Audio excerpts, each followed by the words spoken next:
us on the radio. No, the moment is here to give it the fun. You know I'm talking about Churchy K ní gbogbo èèyàn fẹ́ mọ̀ gbọ́. Àjàyí mi Olùkàyọ̀dé fún wa ní gbádùn orin. Sámọ̀ fún wa ní gbẹ̀dú orin. It is time for the program.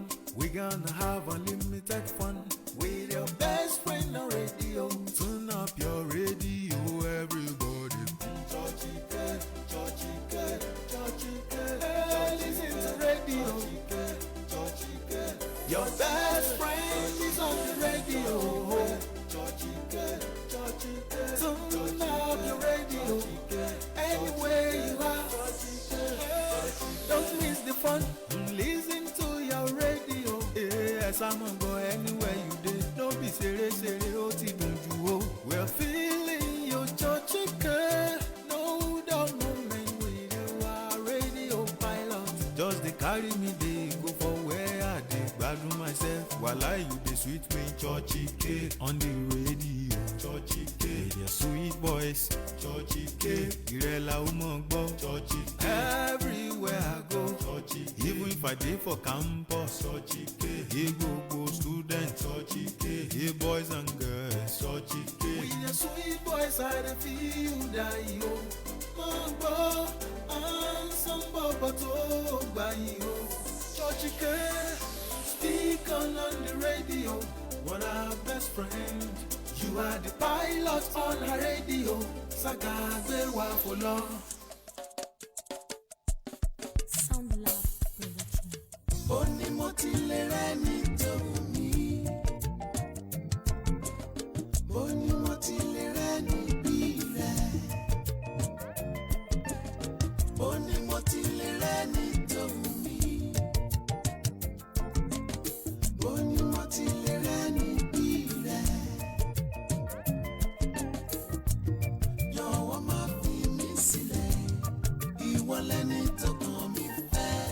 If you leave me, only motilere ni bire. You mean so much to me. You make my life so complete. You will let me be on me. You will let me talk on me fair. You want me fair, yeah. You want me more fair on you, Lord. No one can take your place. No one, yeah. Ojo baro, boru baro, maduro. Nígbà tó dùn, nígbà tó le, maduro. Boni mo ti le re ni to mi. Boni mo ti le re ni bi re. Boni mo ti le re ni to mi. Boni mo ti le re ni bi re. Lóòótọ́ ni eré ní ìbéèrè tó jẹ́ pé ó gba ọkàn ọ̀pọ̀lọpọ̀ èèyàn láyòdè òní léyìí tó jẹ́ pé ọ̀rọ̀ ìfẹ́ ó tiẹ̀ ti di nǹkan míì nǹkan téèyàn fọkàn sí. Ọ̀pọ̀lọpọ̀ ló jẹ́ pé lọ́jọ́ ìgbéyàwó wọ́n fi lé pọtí wọ́n fọ̀nà òrùka àbí bẹ́ẹ̀ kọ́. Tó jẹ́ pọ̀pọ̀lọpọ̀ náà la máa sọ pé èmi àti máa sọ ń bi ìgbéyàwó pé God will win ẹ̀ ń gbà wo lòun náà máa ṣègbéyàwó tún. Ṣùgbọ́n tó jẹ́ pé lẹ́yìn ọ̀rẹ́yìn kí làwọn nǹkan tó fà gan tí ò jẹ́ kí ìfẹ́ kó bá lè dúró dọjọ́ alẹ́. Ara wọn ọ̀pọ̀lọpọ̀ tó yẹ pé wọ́n fẹ́ra wọn tó yẹ pé wọ́n fẹ́ra wọn láti àwọn náà wọ́n síbẹ̀ tó ń láǹfà láti bára wọn kalẹ̀. Ṣùgbọ́n lónìí lóòótọ́ ni ọ̀pọ̀lọpọ̀ ni ò mọ̀ wípé ọ̀rọ̀ ìfẹ́ tá à ń sọ ìbíyá nínú ìgbéyàwó ni àbí à ń jẹ́ ọ̀rẹ́ wọlé jáde ni ìyẹn bíi boyfriend àbí girlfriend àbí bóyá fẹ́ra wa sọ́nà.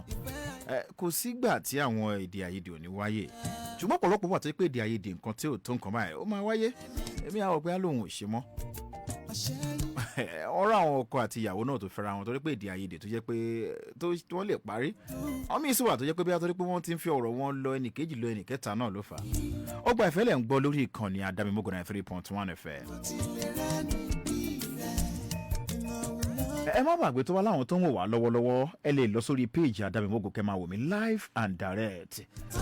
Bẹ́ẹ̀ ṣe ń wọlé náà kẹ́ máa ṣe bẹ́ẹ̀ kẹ́ máa kọ́mẹ́ẹ̀tì. Prince Iko Dowo Your Might wọn ò lè ṣàlàyé má darapọ̀ mọ́ wa ọ̀nà ti darapọ̀ mọ́ wa. Only you are inspiring me as a future communicator. Oh, thanks so much. Ẹ ṣeun. Alhaji Taofik Olabisi mo rí yín náà wọ́n ní well done from Shaki làwọn tí ń wò wá lórí Facebook nìyẹn o. Orúkọ tèmi ni Olúkáyọ̀dé Àjàyí Church K làwọn tèmi ń pè mí, àwọn olólùfẹ́ mi ń pè mí Church K, àwọn kan náà ti ń pè mí Love Doctor àbí bẹ́ẹ̀ kọ́, àwọn kan tún máa pè mí Màláíkà mímọ́. Ọmọlóye Ṣèyí fún mi wọ́n ní keep the good work lórí Facebook ni àwọn náà ti ń darapọ̀ mọ́ wa. Ẹ jẹ́ wọ́n sọ fún yín kò síbi téèyàn lè ti pàdé olólùfẹ́, ó lè jẹ́ níbi tẹ́ ẹ ti jọ ń ṣiṣẹ́ ni, ó sì lè jẹ́ níléèwé, ó lè jẹ́ nílé ìjọsìn, èmi gan lè jẹ́ nu ọkọ̀, èmi lè jẹ́ bá ọ̀nà bóyá ọkọ̀ òun rìn lọ́nà owó pé ọmọdé yìí sì ó sì rẹwà o. Obìnrin náà máa wò pé ọ̀dọ́mọkùnrin náà sì rẹwà, tó bá sì kẹnu sì fẹ́ sí mi màá sì gbà o. Ẹ jẹ́ ń sọ kinní kan fún mi wàá mọ̀ bí mo correct àbí mi ò gbà. Tí wọ́n bá kọ ẹnu ìfẹ́ sí obìnrin tó bá gbà, mo fẹ́ sọ fún ó pé obìnrin yẹn nífẹ̀ẹ́ tẹ́lẹ̀ ni. Òótọ́ ni. Obìnrin tí ò bá nífẹ̀ẹ́ tó bá kọ ẹnu ìfẹ́ sí ó ṣeé ṣe kó má gbà. Ṣùgbọ́n tóbìnrin bá nífẹ̀ẹ́ ọkùnrin tó bá tẹ̀ kẹnu ìfẹ́ sí, bó jẹ́ pé láyé òde òní àwọn mìíràn afẹ́ dagídí borí díẹ̀. Ẹ má gbàgbé àwọn tá à ń gbéṣe lórí ètò ni pé àwọn tó bá yẹ pé wọ́n ń fẹ́ra wọn sọ́nà. Káyọ̀dé Caroline Tóyìn Alpha now.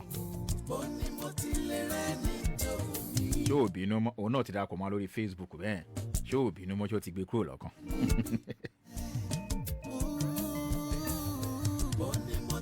Ẹ lè darapọ̀ mọ́ lórí ìkànnì ADAMIMOGO lórí Facebook ẹ máa wà láì fàdà rẹ̀. Ẹ sì lè darapọ̀ mọ́ náà lórí péèjì Ogba Ife. Ẹ lọ sórí péèjì Ogba Ife.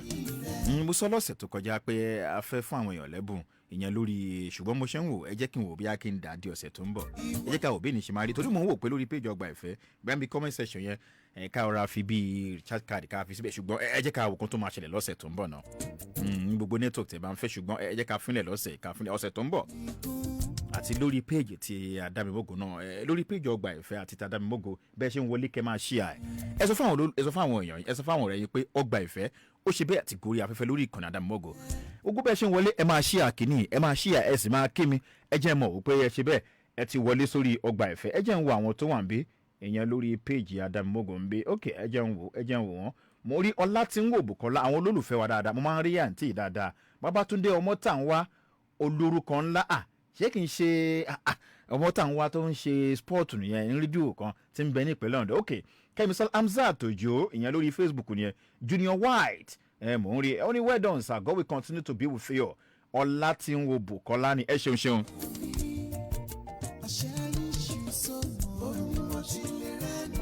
Gbogbo àwọn olólùfẹ́ náà ni mo ṣe bẹ́ẹ̀ tí mò ń dedicate orin fún lọ́wọ́lọ́wọ́ lákòókò. Tẹ́lẹ̀ àmọ́yàn tó kọ Délé Dára ló kọ́ni tẹ́ ń gbọ́ pọ̀lọpọ̀ ló máa ń bí mi pé ẹ̀bọ̀dá onítẹ́ fi máa ń bẹ̀rẹ̀ yẹn ń bo ta ló kọ́ rẹ̀ ń bó lẹ́tí rí. Délé Dára ló kọ́, níbo ni mo ti lè rí òun gọ́gọ́ ni àkọlé track ọ̀hún.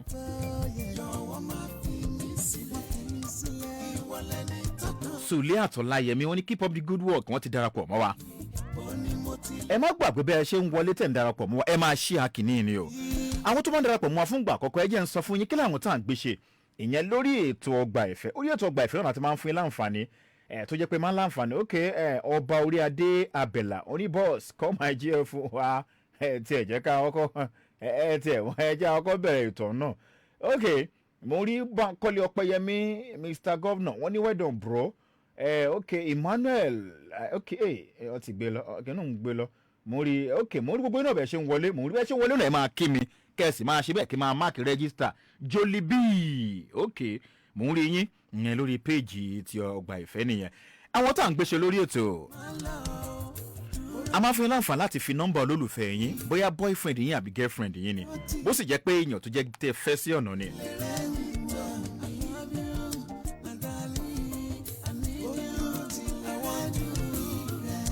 Tó jẹ́ pé èèyàn tó jẹ́ olólùfẹ́ yín tẹ́ jẹ́ bí ẹgẹ́ olólùfẹ́ yín àfẹ́sọ́nà. a máa fún yín láǹfààní láti fi nọ́mbà wọn ránṣẹ́ sí WhatsApp àwọn tó bá ṣe láǹfààní náà bóyá lórí péèjì Ọgbà Ìfẹ́ a lè fi ńlẹ̀ náà kẹ́ fi nọ́mbà yín síbẹ̀ wọn tá a bá rí ṣùgbọ́n WhatsApp máa yí padà lónìí o ọ̀pọ̀lọpọ̀ èèyàn ló máa ń disturb mi lẹ́yìn ètò ó máa yí padà lẹ́nu ẹ̀ má bínú ó ní WhatsApp kọ́tà dìde ńlò nínú studio ó máa yí padà sí lẹ́nu ogogo máa lò tẹ́ pé a máa fi láyè máa fi nọ́mbà olólùfẹ́ yín boyfriend girlfriend ẹ má sọ fún o àwa bí a lè sọ pé ńgbà tá a máa prank wọn náà máa mọ̀ bíyá wọn ọgbọ́n àìpẹ́ yìí kan lẹ̀ ń fẹ́ wọn ó máa ń ṣẹlẹ̀ o èmi ti réyàn tó pé àwọn míì tiẹ̀ máa ń sọ dáadáa mo ti lé ọ̀rẹ́ obìnrin kì í pé àǹdé tó sọ pé kí ló ṣẹlẹ̀ boyfriend yẹn kí ọlágbẹ́já tí mo mọ̀ ó ní má máa dá kíní lóhùn ṣé Fẹ́mi ló máa ń fẹ́ra ẹ̀ Fẹ́mi ń fẹ́ra ẹ̀ mo ní pẹ̀lú bó ṣe máa ń ṣe fẹ́ bá ti wà lọ́dọ̀ tó a máa ṣe gbogbo ẹ̀ pé lọ́ọ̀bì kíní ó ní wo chọ́ọ̀chì kéwò gbàgbé yẹn jàre Fẹ́mi ń fẹ́ra ẹ̀ ní òun ò fẹ́ Fẹ́mi èmi léèyàn tí mo fẹ́ fẹ́ ń tèmi ó ń bẹ ní Ìbàdàn orípa ayé le ó sì ń ṣẹlẹ̀ náà lọ́kùnrin ọkùnrin á ní ṣe lédi yẹn ń Ṣadé ń fẹ́ra ní omi ò fẹ́ Ṣadé ń fẹ́ra èyí ẹsẹ̀ jọ ń ṣe ẹ̀rí pé ayé le.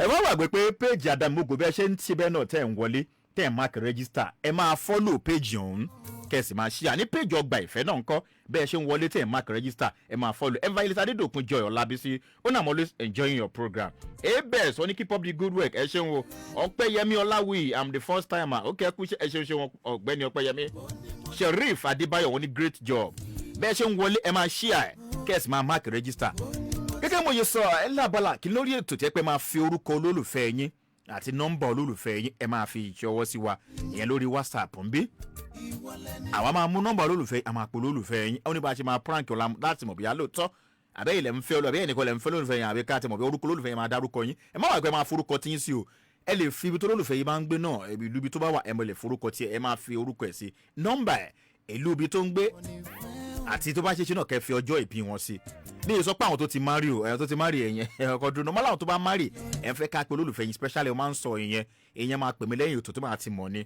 máa ti mọ̀ pé kì í bí olólùfẹ́ yín lè máa ṣe birthday ọ lè máa ṣe nǹkan kan tó yẹ kó special kọ́ wò pé ẹ̀yin wò pé kọ́ tẹ́ fi ṣe surprise kẹ́ ẹ̀ pé kó nǹkan máa mọ̀ ó ti yé yín Ọgbà Ìfẹ́ rẹ̀ ń gbọ́ lórí ìkànnì ADAMIMOGO pẹ̀lú olólùfẹ́ yín wọ́n ti ní mo jẹ́ love doctor Olúkáyọ̀dé Àjàyí church k làwọn tèmi ń pè mí ń gbòòrò ayé awo ti snowball tó ń bá Chidi k nájà màláìkà mi mọ́ ó wù mí kí n fún yín láǹfààní láti gbọ́ orin Délé Dára ẹ̀mí mo nífẹ̀ẹ́ orin gan mo nífẹ̀ẹ́ orin gan ní tẹ̀ ń gbọ́ lọ́wọ́ yìí nọ́mbà àwọn jẹ́ pé nọ́mbà àwọn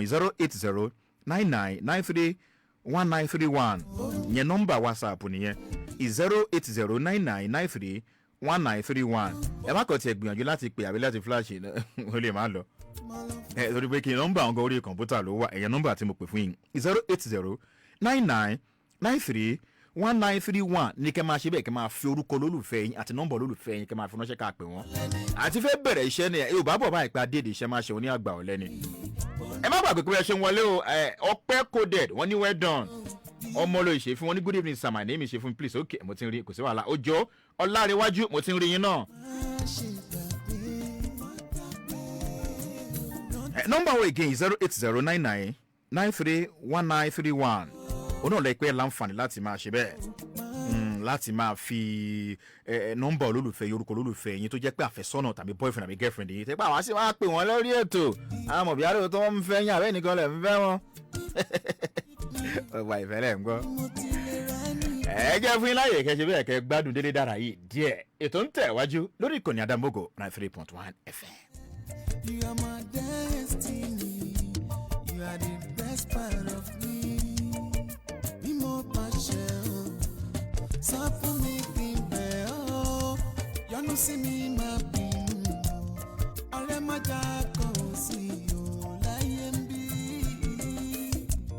Má ṣe gbọ́ tẹ́lẹ̀ gan o. Má jẹ́ kan dàrí wá rú o. Ìfẹ́ àìlẹ́tàn nífẹ̀ẹ́ wa. Ó ní mo ti lè rẹ́ ní tòun mi. Àṣẹ iṣu sọnù. Ó ní mo ti lè rẹ́ ní bí rẹ̀. I can't do without you. Ó ní mo ti lè rẹ́ ní tòun mi. My love for you is sorry. Ó ní mo ti lè rẹ́ ní bí rẹ̀. And I will love you forever. Jọ̀wọ́ má fi mí sílẹ̀. Ìwọ lẹni tó kàn mí fẹ́. If you leave me, ó ní mo ti lè rẹ́ ní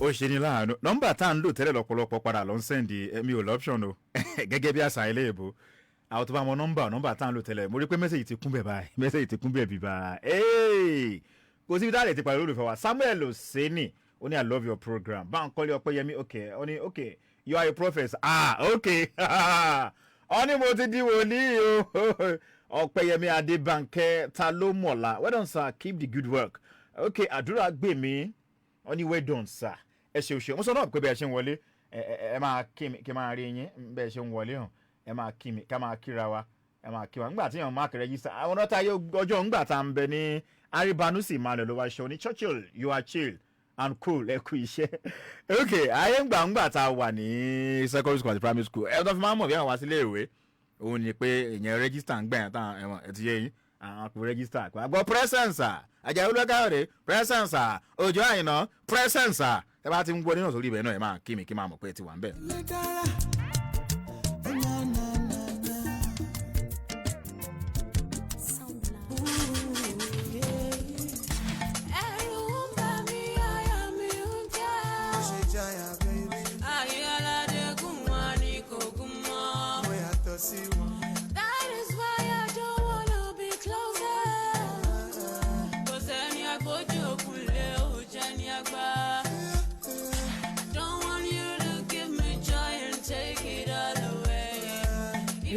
Má yẹ kẹ́ Yorùbá ẹ̀ o orí kan tí a wá pé if you love somebody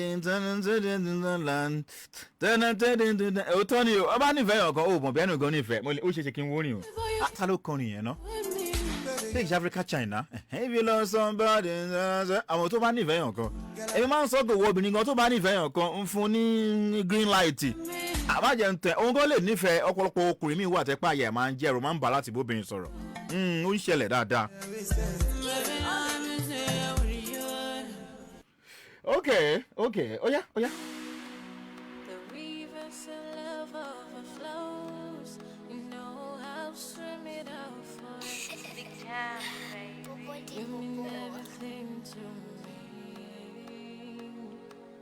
Again, well, number. Only good evening, sir. My name is Rashid. Please let me call my girlfriend. Her name is Adishawa from Aja. Her number. Okay. You know I'll bench to fire for you. You mean everything.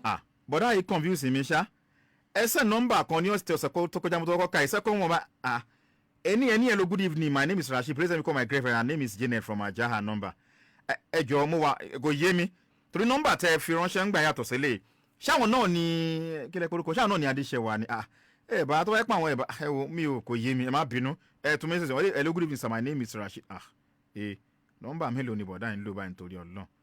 Good evening, I always enjoy your program. My GF name is Ayomide. She based in Oshogbo. My name is Bidemi, based in Ikorodu. Okay.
Bọ̀dá Bídèmí àǹtí yẹn ò gbé o àǹtí Ayọ̀mídé àbí kílẹ̀ pé àǹtí okay your GF name is Ayọ̀mídé wọ́n ò gbé o ẹja lọ́wọ́ tẹlomi ẹja wọn lè wọ́n ní welcome back Mr. Churchike may Almighty Allah be with you we have been waiting for your program ó pọ̀ okay you're not able to call my girlfriend okay ọ̀sẹ̀ tó kọjá àbí ẹja lọ́wọ́ wọ́n ní good evening Amọ̀láwálé from Ikorodu Lagos today is my ṣé lọ́sẹ̀ tó kọjá ní birthday yín ẹ̀ má bínú mi ìtàrí message on I'm chatting from Ikorodu my name is Abdulsalam Olawale I don't know if it's possible to let me call my girlfriend but she's not in Nigeria ó dà pa ti sọ̀rọ̀ yìí rí dọ́là kó tẹ́ máa pé dọ́là mo ti sọ ẹ pè mí lẹ́yìn ètò foreign number lẹ mú wá yìí ẹ sì mọ̀ pé kò sí mo fẹ́ láǹfààní ó dà pé ẹ̀nà bí ẹ̀ náà lẹ bèrè pé mo lè pọ̀ lórí WhatsApp mi ò ní lè pè wọ́n ẹ má bínú foreign number ni o ẹ mọ̀ pé credit la fi ń pè wọ́n bí oyè yìí credit la mo rán àwọn kan òkè kòkó ìbámidélé àpàdé mi dáadáa ni ó ní kí n bá òun play kọ́kọ́rọ́ ìfẹ́ òkè ọdẹwálé Tèmítọ́pẹ́ ó ní orúkọ mi ní Tèmítọ́pẹ́ láti Ẹ̀gbẹ́dá ẹ kú ètò Olúwa máa fi iṣẹ́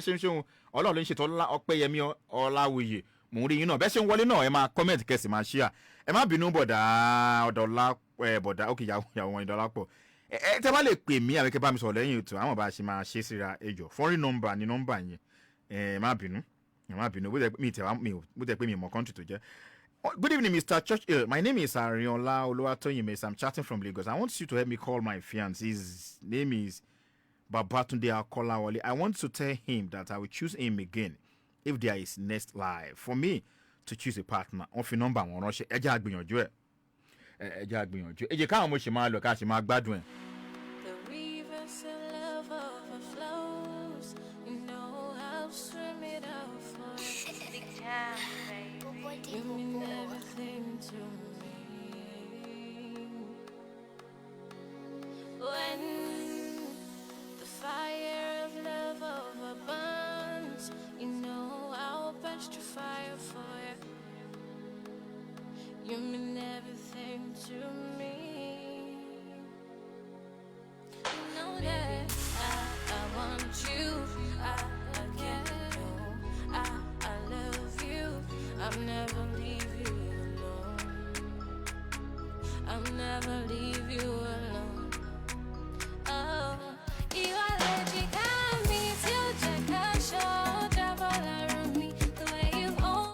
Hello, ẹ kálẹ́ o. Hello bro, Túndé ṣe wà ẹ kálẹ́. Ṣé wà pa báwọn ní dé yín? Ẹ̀sà ẹ á ní pákéjì kan fún yín ni ẹnìkan lè ṣe surprise fún yín wọn láwọn jẹ́ girlfriend yín so mo wá ní pé kí confam náà sọ́dọ̀ àkótó di pé ká tó gbowó abíyá ó dà pọ̀ la jẹ́ bí mi wàá mọ̀ mú ẹ̀ lọ́dà bó dẹ̀ yẹ pé Monday náà ni ṣùgbọ́n Èkó mo ti ń pè yín ṣá. Hello. Olúkáyọ̀dé lórúkọ tèmi sà Olúkáyọ̀dé Churchill lórúkọ mi. Hello ṣé ń gbọ́ mi? Kí ló ṣẹlẹ̀? Bọ̀dá Túndé àbí wọ́n ti já sí ni? Ń bá dárúkọ mi o. Wọ́n wà sá lọ. Irọ́ máa padà pín wọn. Tell me, baby, would you go or would you stay with me? You're my everything. You are all I need. Baby, you're all I need and more. Let that look so awkward. Let nobody put us under, baby, don't like I would do anything for you. Yes, I want to share my life with you, share my kids with you. You are legit,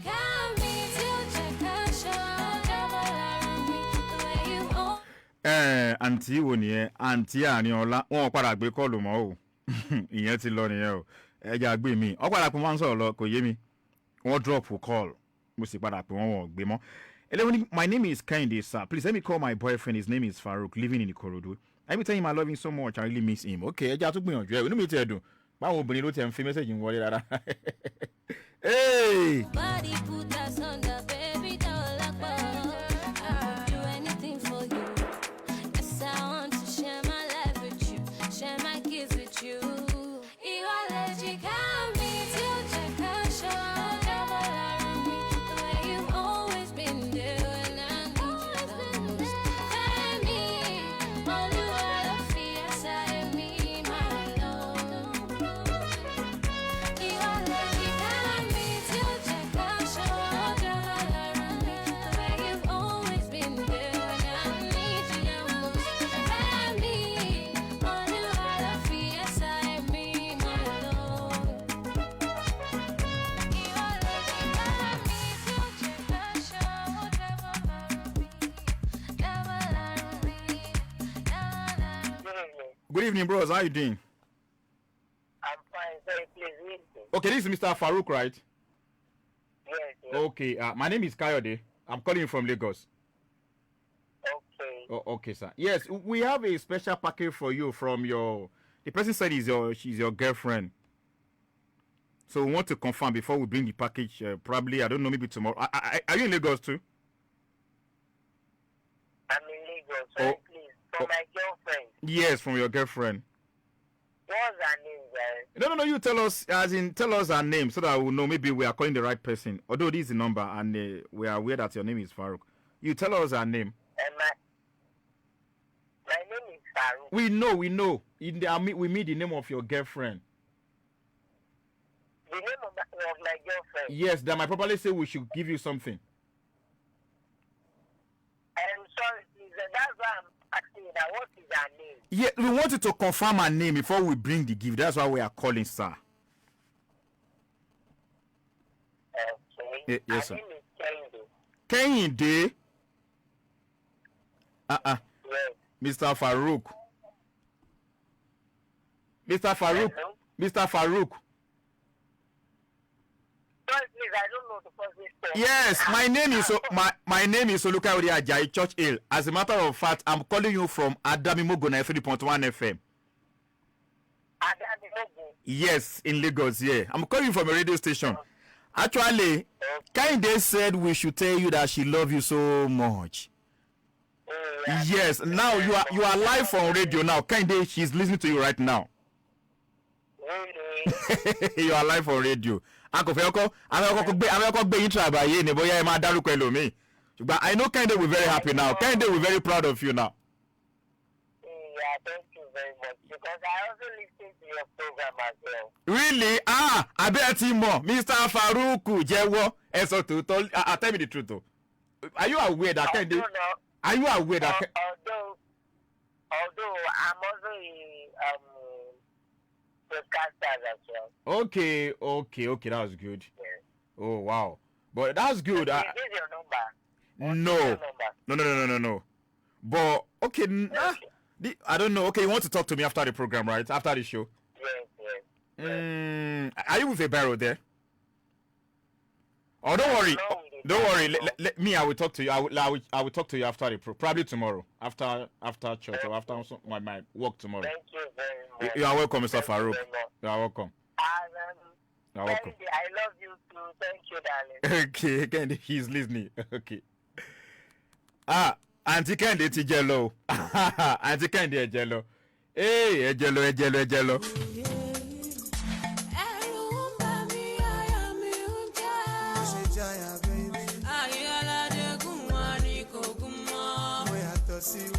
That is why I don't wanna be closer. 'Cause any I go to don't want you to give me joy. Ẹ jẹ́ lọ sórí Facebook náà. Ẹ má gbàgbé bí ẹ ṣe wọlé pé kẹ́ máa ṣe ẹ jẹ́ lọ sí Facebook bí a lè ra àwọn kan náà kàtàrí mú ọ náà ń bẹ̀ ká pè àwọn nọ́mbà. Only whether church keep the good work, keep letting us know if true love exists or not. Oh wow, Johnson Olúwájú wọn lọ lálẹ́ yẹ láti orí Facebook nìyẹn. Ẹ jẹ́ ń wo àwọn messages tó ti wà bí ìyẹn ní comment section bí nǹkan láfi mọ̀ pé lóòótọ́ ẹ̀ ń wò wá. Ṣọlá Agboola ní I'm really enjoy your program. Only whether keep the good work. Oh, ẹ ṣeun o. Àdúrà gbèmí well done. Okay, mo tún rí emoji bravo. Angelina àbí ṣé mo gbà á? Ewu lélẹ̀ ìbáyọ̀ lọ. It's okay. Ó dà bẹ́ẹ̀. Ẹ má gbàgbé ó pé Ọgbà Ìfẹ́ náà tó jẹ́ pé ẹ̀ ń wò lọ́wọ́lọ́wọ́ live and direct. Làwọn tó wà lórí Facebook mo sọ fún wọn nìyẹn. Ẹ máa ṣí àyè tẹ́ bá ti ń wọlé kẹ́sì máa kọ́mẹ́ǹtì. Ó tún ní abala náà tó wà ń bẹ̀ tẹ́ pé a ti máa ń sọ àwọn ìtàn tó jẹ́ ní ìtòwúrì tó jẹ́ pé àwọn èèyàn tó ti wò pé wọ́n lè gbọ́kànlé wa. Dájú jẹ́ pé a kì í dárúkọ wọn lórí ètò torí ọ̀pọ̀lọpọ̀ náà gan ló lè máa gbá náà jẹ́ pé irúkọ bẹ́ẹ̀ náà gan ṣẹlẹ̀ sí wọn lọ́wọ́lọ́wọ́. Ó yé yín. Ẹ pé àwọn tó jẹ́ bẹ́ẹ̀ tí wọ́n lè gbé ọkàn lé wa tá a máa ń sọ ìtàn wọn pé tó wá nídìí pé kán gbà wọ́n nímọ̀ràn. A máa ń ṣe bẹ́ẹ̀ náà ní orí ètò Ọgbà Ìfẹ́. Ẹ jẹ́ n wá pa ti bíi náà. Ẹ jẹ́ n wá pa ti bíi. Ẹ jẹ́ wá lọ. Okay. Ẹ jẹ́ wọ́n ní good evening sir, my name is Suliyat Olayemi. I'm communicating with you from Mushin. Let me call my boyfriend, my life, my love. Yay! My heartbeat. His name is Sadiq. He's staying in Mushin. Yay! Yay! Ó pọ̀. African China. Mbole wajare. If you love somebody, da-da-da-da-da-da.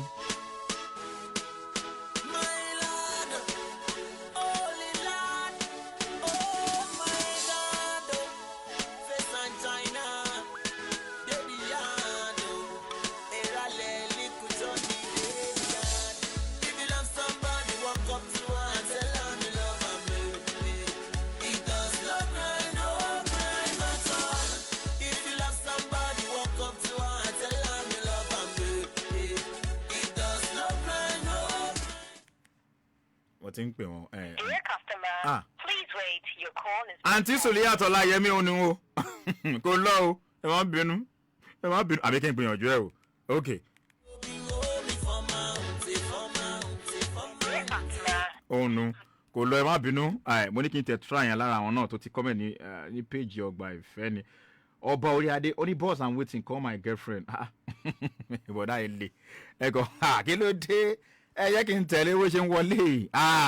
Ṣé náà fight ni? Bọ̀dá Ọba Oríadé Abẹ́là. No be fight now. Ẹ farabalẹ̀ ni, àbí? Okay, Ọpẹ́yẹmọ́lá Oyoni, please let me play Gòkè Bájọwà hello for my wife. Okay, ẹ jẹun wa, ẹ ti máa ròyìn ọ̀nà àbá yín lò yẹn. Jolly, àbí? Okay, Ọpẹ́yẹmọ́lá Oyoni yẹn. Ẹ jẹun wo Ọba Oríadé gan wá forúkọ yín sí. Ṣé màmá sọ pé Ọba Oríadé bá àbí o ẹ bá ti ń comment bá tẹ̀ jẹ́ bí comment section ni ẹ forúkọ yín sí. Ẹ má ṣe báyìí. Kókóyè dáre pàdí mi dáadáa nu ó ń bẹ ní Kòròdú bá yín sọ̀rọ̀. Welcome Mr. Church. Please let me call my fiancée Princess Adébímpé based in Ìdó Èkìtì. Ṣé àwọn ará Èkìtì ò ti ní sùn báyìí? Ẹ jẹ́ àpé àwọn tèkìtì. She just dey smile at me. I've been trying to check on my brother, but I got to leave him cause people have been fail me. I don't want make it. I don't know what in their mind, yo. Keep it there with a guy, yo. Even if I try in my mind, they cut because my liver they fail me. Dear customer, please wait. Your call is being forwarded. Nọ́mbà yẹn ò lọ. Ẹ jẹ́ tún wò mí nọ́mbà méjì. Ẹ̀rọ àpá nǹkan ti mọ̀ ọ́ pé ẹ̀ẹ̀kan lè má lọ. Ọ ti gbé nọ́mbà méjì náà gbé síbẹ̀ yẹn. Àpò ẹ̀ tó wá fókè evangelist. Ṣé kò tí màá pè náà nìyẹn? Anyway, ẹ̀yin tẹ̀ sí forúkọ ti bọ́ tíjọ́ mi ẹ̀ máa fi orúkọ yín sí bẹ́ẹ̀ tí ẹ̀ comment. Ẹ máa wò pé bóyá wàá pẹ́ lómi wà tí òkè sábà ń lo orúkọ tí wọ́n ń lò. Wàá gbọ́ ìtìkíní kan ẹlòmí àti ẹ̀fí orúkọ tó ń lò yàtọ̀ lórí social media. Orúkọ tí bí a tó ṣe kó lólùfẹ́ wọn mọ̀ wọ́n sí dáadáa. So ìdí nìyẹn tẹ́lẹ̀ tó bá fẹ́ fi mẹ́sẹ̀jì ránṣẹ́ bó sì jẹ́ pé bí a lórí WhatsApp kan náà ẹ fi orúkọ tí olólùfẹ́ yín máa mọ̀.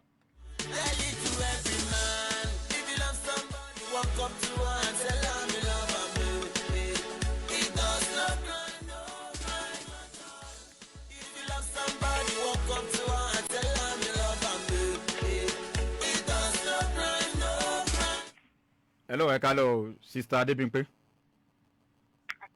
Ṣé wàá pa báwọn ní dé yín? Ìyá ẹ má bínú ojú oorun láti jí yín.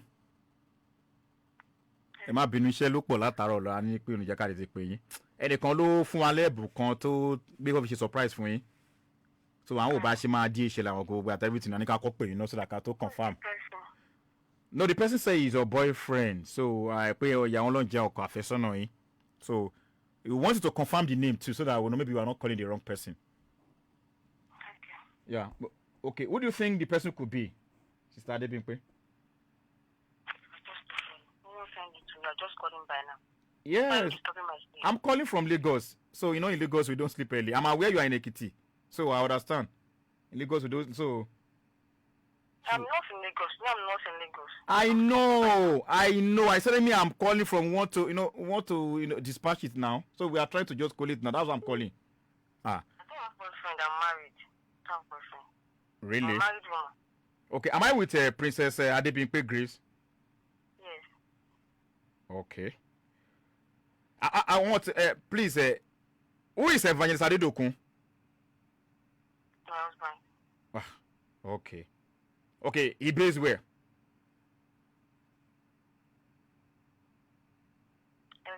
Hello.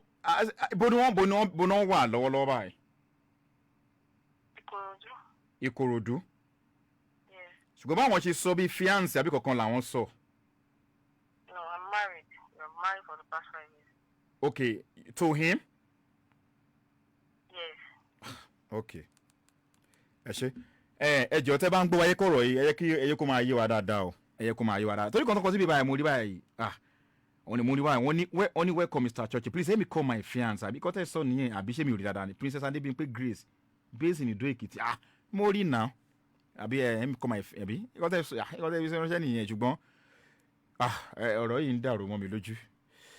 ẹ jẹ́ kó máa yé wa tó bá ti send message ẹ máa là á bó jẹ́ ìyàwó bí kankan nìyẹn ò ní túmọ̀ ẹ̀ sọ mo sọ́nà pé ìyàwó lè fẹ́ ká ẹ jẹ́ ká mọ̀ so that ò ní dà àti máa prank ìyàwó yín àbí ìyàwó lè àbọ̀kọ ilé a máa pè wọ́n takọ̀ máa kí wọ́n specially ni pé èèyàn báyìí o ní special greeting kọ́kọ́ yín kíní kan wọ́n gbọ́n lórí rédíò lọ́wọ́lọ́wọ́ o ó ti yé yín ìkan tí ní dà àti máa prank ọkọ àbí ìyàwó ṣùgbọ́n àwọn tó yẹ pé òkè wọ́n ń fẹ́ra wọn sọ́nà ọ̀pọ̀lọpọ̀ gẹ́gẹ́ mo yín sọ ọ̀pọ̀lọpọ̀ ló ń fẹ́ra wọn tó yẹ pé òun fẹ́ ló ń fẹ́ra èèyàn tó rò pé òun fẹ́ òfẹ́ mo ti máa ń sọ dípàdà lórí ètò èmi ti ìkọ́ tèmi experience dáadáa ni mo ti tèmi tí mo ti àsìn tí mo ti ní ìrírí ẹ̀ tẹ́ pé lòmíì á lọ gba owó lọ́wọ́ èèyàn tó ń fẹ́ lálọ́wọ́ tó lọ ṣe wẹ́ẹ̀dì pẹ̀lẹ́ lòmíì ó yẹ yín so ìdí nìyẹn ẹ jẹ́ ká ẹ máa là yí wa ẹ jẹ́ ká mọ̀ kí pé bí akẹ́wà ọ̀nà àrùmọ̀kọ́rọ́ yí pé irọ́ ẹ má jẹ́ ká ṣe bẹ́ẹ̀ jọ. ayẹlẹ o ìbọsí o ayẹdọrí kọdọ kò yẹ ni mọ́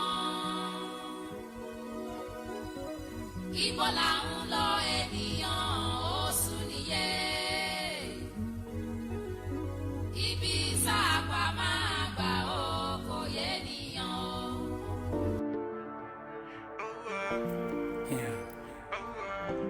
Juma Payosu gas. It's another one. One name. Undying love. Yeah. Osophagus ló kọ́lé Undying Love ló pé àkọlé lé. Ọ̀dẹ́wálé Tèmítọ́pẹ́ wọn ní orúkọ mi ní Tèmítọ́pẹ́ láti Ẹ̀gbẹ́dá ẹ kú ètò Olúwa máa fún yín ẹ ṣeun wo. Ok mo ṣe máa lórin un kòkó yè dáre kọ́ ní kí n lu kọ́kọ́rọ́ ìfẹ́ fáwọn. Ọláyínkáyé ní Abúlẹ̀ Ṣòwò ọmọ Abúlẹ̀ Ṣòwò wọ́n ní love this pẹ̀lú emoji.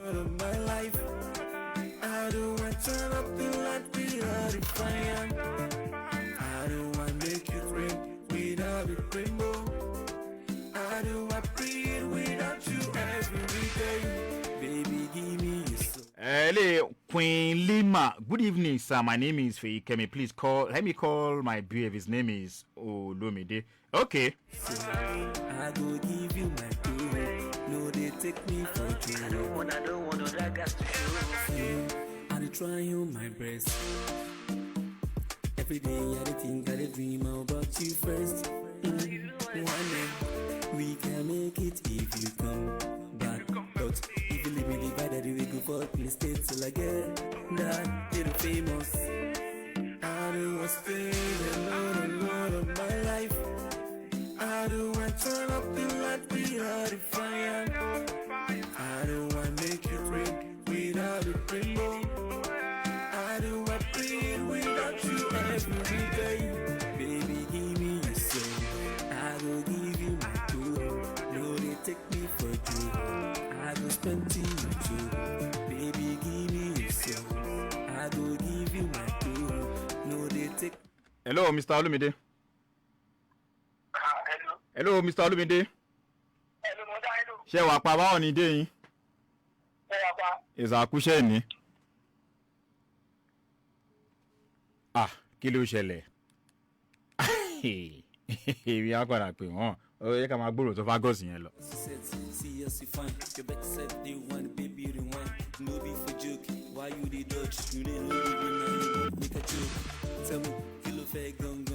Mr. Olumide ṣe nẹ́tíwọ́ọ̀kì ni?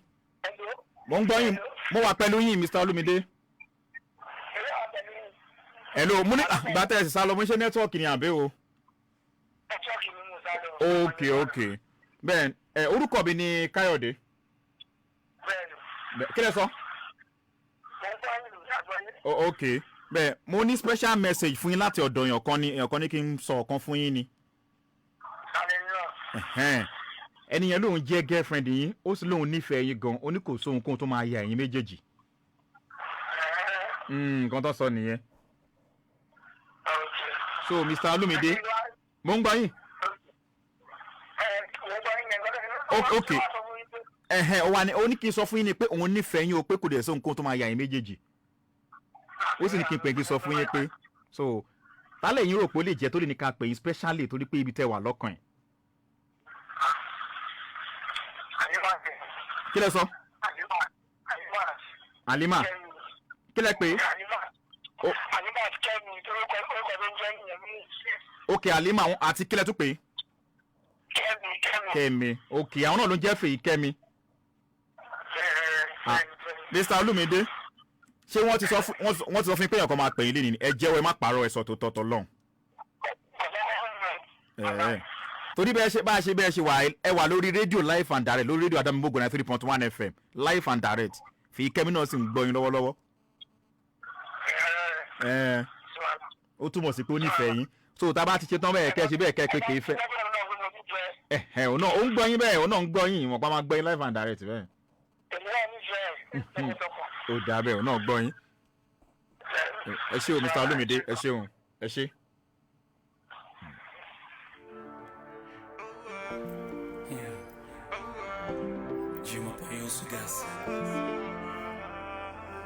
It's another one. One name. And I love.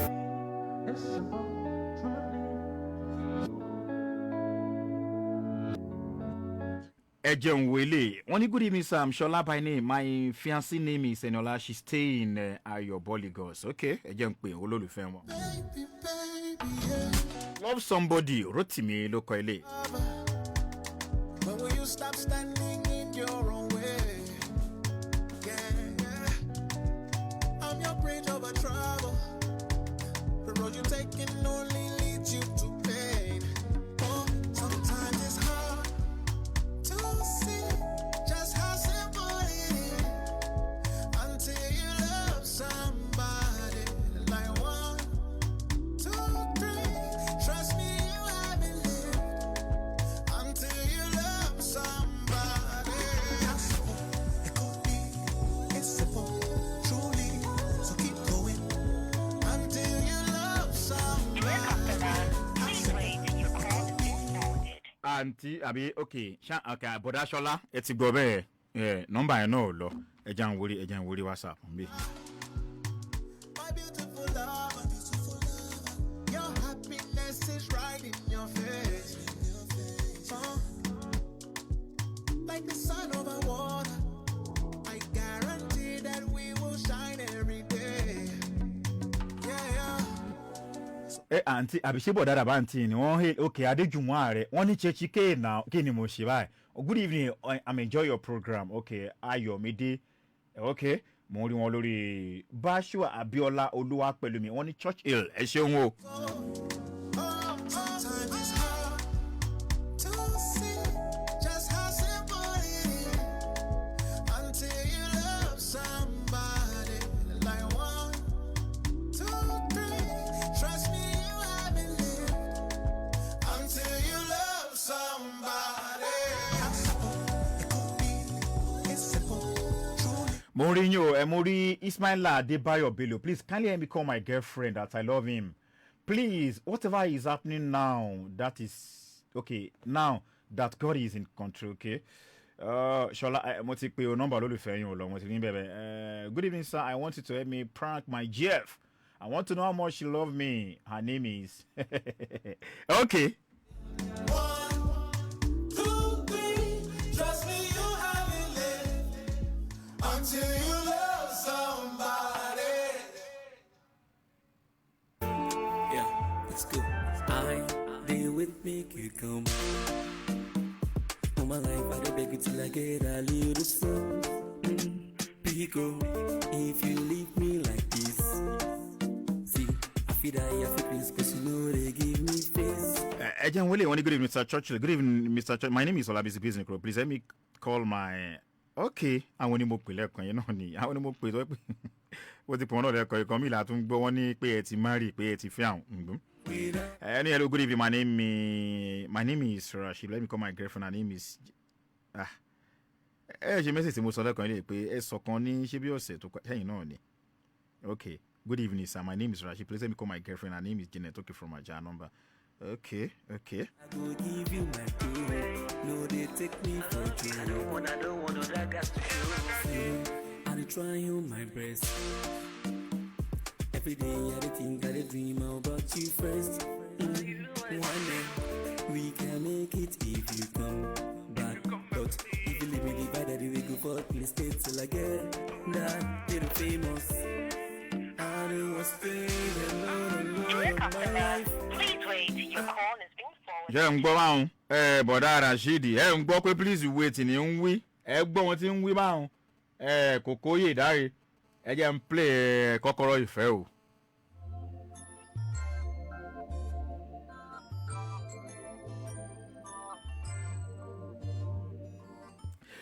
Ọpẹ́yẹmí Ọláwuyọ̀ wọ́n ní see me you don't want to play my song request kì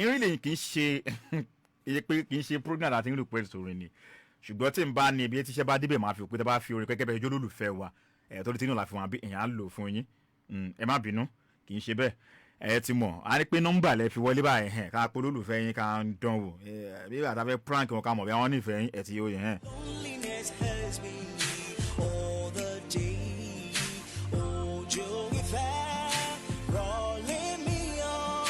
ọ̀rọ̀ bọ̀dá yóò yé mi bí nọ́mbà mélòó ni bọ̀dá yìí ń lò bá àbí wòlé ẹ kò yé mi okay good evening sir my name is Rashid emi call my ìkéré mo tún wò good evening sir bọ̀dá yìí a máa wá ṣe nǹkan báyìí.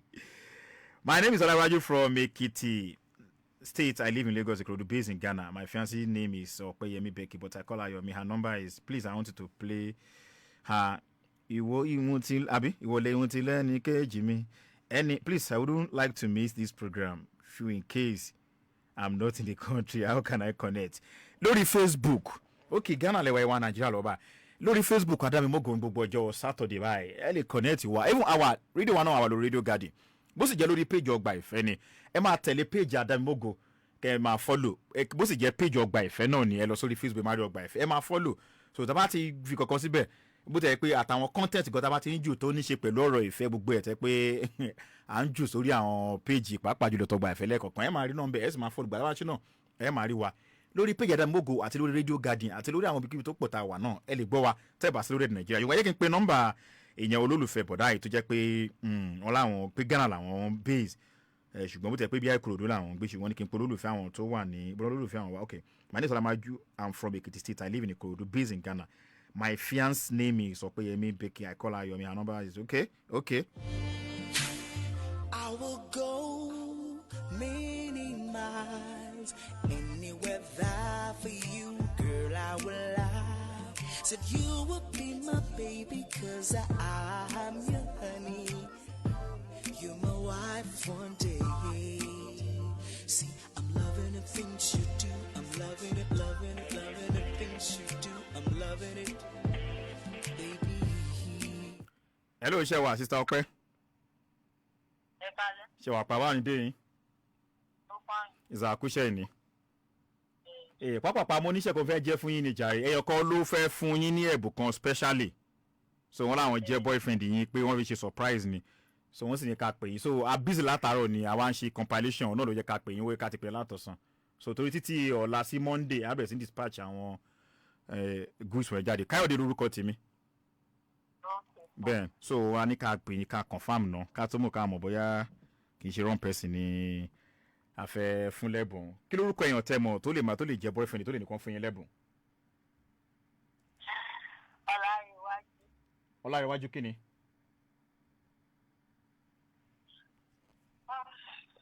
Àwọn àpè àwa ní àti ayọ̀.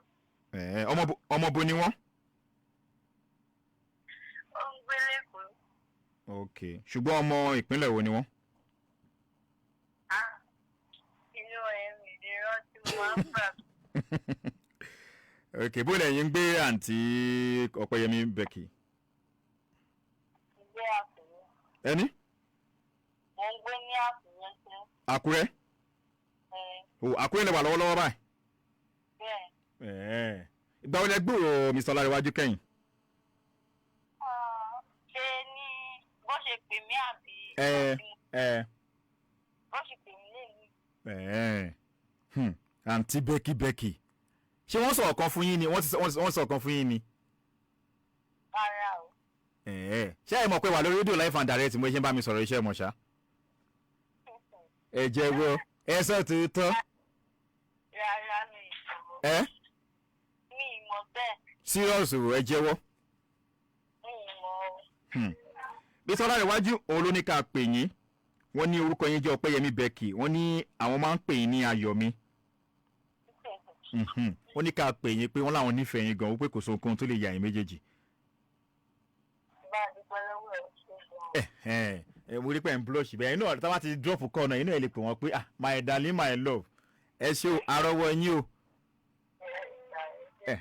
tó bá tẹ̀ wá le jù pé ẹ wò pé ẹ fẹ́ mọ̀ bó ṣe ń lọ náà pé ẹ lè lọ sórí Facebook kẹ́ lọ kọ́ọ̀tì bẹ̀ kẹ́ lọ wò rí létà kẹ́ wò pé ẹ wò kọ́ tí ìfẹ́ mi ṣe fún mi torí bá a wà lórí rédíò live and direct àtẹ̀lé tún sí mi náà lórí page wa lórí station wa ADAMIMOGO 93.1 FM táwa ní Lẹ́kí nípínlẹ̀ Èkó.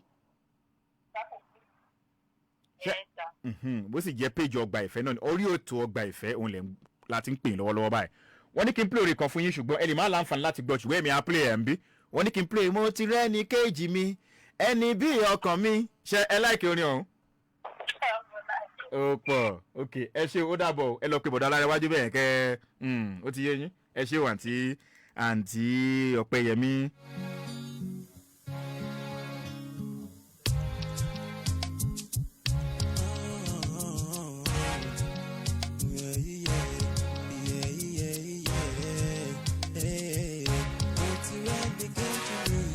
ẹni bí ọkàn mi lọ́wọ́ dání ní wa lọ olólùfẹ́ mi èmi náà mo nífẹ̀ẹ́ orin yẹn gan. ẹ̀jẹ̀ wọlé good evening I'm Olabiso Fọlọ́runṣọ́. I stay in Lagos and my boyfriend name is Boluwatife Bakril Israel. He stay in Lagos too. His number love doctor please let me tell him that no matter how many times we fight forever is the deal.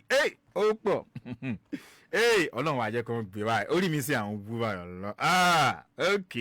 Ìyẹ́sílẹ̀ mọ ìfẹ́ mi yóò lè ní gbàgbé kòkòrò kúkúrò sàn èkó rọ́ṣà ní alábàákú ẹ̀wà. Mo ti rí jìnnà òun mo dẹ̀ ti rí àbùkẹ́ ọ̀kẹ́rẹ́ olólùfẹ́ mi máa kẹ́ ẹ̀ máa tún kẹ́ ẹ̀ nígbà ọjọ́ nígbà ẹ̀rọ ọkọ̀ ìfẹ́ wa ò ní dànù ìpìlẹ̀ ìfẹ́ wa lórí òdodo ló wà. You are my life, you are my wife. In no situation, girl, I cannot deny. You the need fi kan bọ̀ orí o, you the need fi ẹ̀sìn. Hello. Hello, Mr. Boluwatife. Hello. Hello, Mr. Boluwatife. Ṣé wàá pa ẹ kálẹ̀? Olúkáyọ̀dé lórúkọ tèmi ẹ kálẹ̀. Yes sir, mo ń pè yín láti Èkó. Mo níṣẹ́ kan pápá kí n jíṣẹ́ kan fún yín kẹ́ tó di pé ẹ sùn. Ó máa ń pè bí alájí látòjú oorun báyìí. Ṣé ẹ ń gbọ́ mi? Ẹ yẹ ń padà pè wọ́n. Mi ò wá mọ̀ bí i nẹ́tíwọ́ọ̀kì ni àbí bóyá.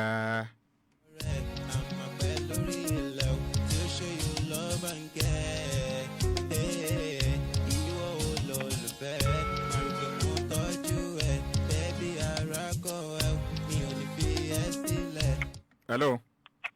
Kí ló ń sọ? Mo ń gbọ́ yín sẹ̀, mo ní mo níṣẹ́ kan fún yín, mo fẹ́ jíṣẹ́ kan fún yín ni mo fi pè yín. Bẹ́ẹ̀. No ẹ jẹ́ sáré brief yín ká lè ju lo tó 30 seconds lọ. Ẹ̀ẹ̀kan ló ní kí n sọ fún yín pé òun nífẹ̀ẹ́ yín gan-an, ó pé òun sì ṣetán láti bá yín kalẹ̀ pé lóhun kó tó bá wò kó ṣẹlẹ̀ pé òun ṣetán láti bá yín kalẹ̀. Òun ló ní kí n pè yín pé kí n sọ fún yín, àkókò tó dẹ̀ ní kí n pè yín lélẹ̀. Ṣé ń gbọ́ mi? Hello. Olúkáyọ̀dé lórúkọ mi, mo ti sọ fún yín lẹ́ẹ̀kan, Káyọ̀dé lórúkọ mi. Mo ti gbọ́. Tálẹ̀ yín rò pé ó lè jẹ́ tó lè ní ká pè yín bí ká sọ wípé òun nífẹ̀ẹ́ yín.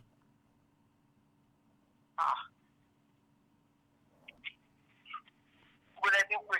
Mo ń pè yín láti Lẹ́kí nílùú Èkó. Lẹ́kí. Bẹ́ẹ̀.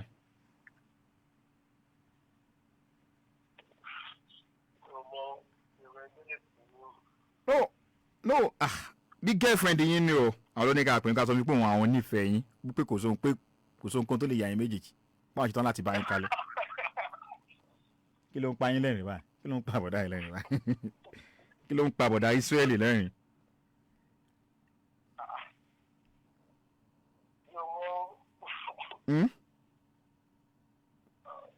Kí ló ń pa yín lẹ́rìn? Kí ló ń pa yín lẹ́rìn láyé pé ẹ jẹ́ tẹ́tẹ́ bọ̀dá yìí kan? Ẹ ti understand bẹ́ẹ̀ mo ti là kílẹ̀ tó fẹ́ gbọ́ jù nǹkan tí mo sọ yẹn lọ. Olólùfẹ́ yín ló ní ká pè yín. Girlfriend yín. tálẹ̀ yín mọ̀ tó lè jẹ́ àbí kí lórúkọ girlfriend yín.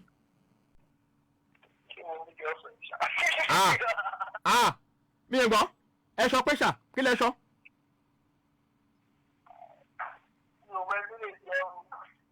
Ṣé ẹ ní girlfriend ní bọ̀dá Bólúwa ti fẹ́ Israel.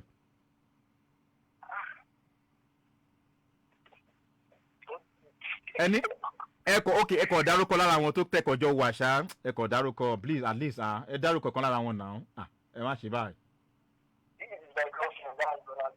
Ẹni. Ọlábísí kẹ orúkọ tó wà bí oṣù Ọlábísí o ta ló ń jọ Ọlábísí.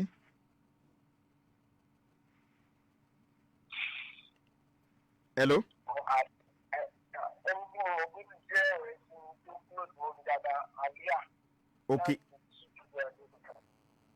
Okay. Bọ̀ ẹ ṣáà ti tó sàlíyà ẹjọ́ wà bákan bákan.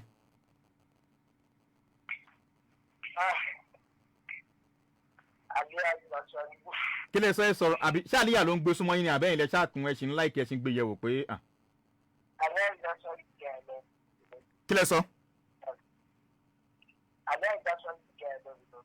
Okay, Aliyah is the girl you love. Yeah. Okay. Bros. Yeah. So what happened between you and Olabisi Folorunsho? Bóyá máa parí ìjà wọn lálẹ́. What happened between you and Olabisi Folorunsho? Kí ló ṣẹlẹ̀?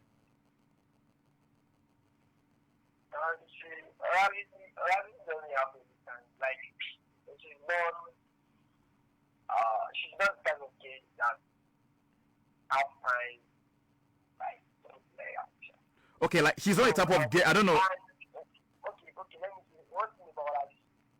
You said? Olabisi Folorunsho. Yes. Doesn't like, what we don't understand. But we understand you. Understand. Okay. You have to improve over and over before you can understand.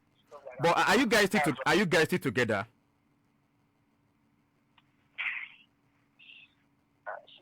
She can only be not. Bọ̀dá Bólúwa ti fẹ́. Bólúwa ti fẹ́, Mr. Bólúwa ti fẹ́. As I'm talking to you, you are live on radio on ADAMIMOGO 93.1 FM. Are you aware? Má kígbe. Bóyá máa resolve ọ̀rọ̀ ẹ̀yin láàrin àti Ọlábísí a máa resolve ẹ̀ láṣàlẹ̀.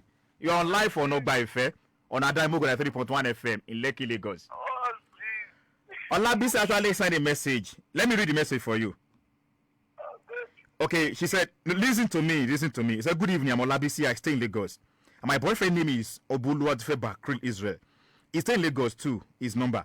Love doctor, please let me tell him that no matter how many times we fight, forever is the deal. So what can you say about that? Boluwatife? Because mo rí pé like pé Aliyah lẹ ti fọ́ fún wa ká má tọ́ra wa. Láàrin àwa Aliyah lẹ ti fọ́ fún ká má parọ́ ká má jalè.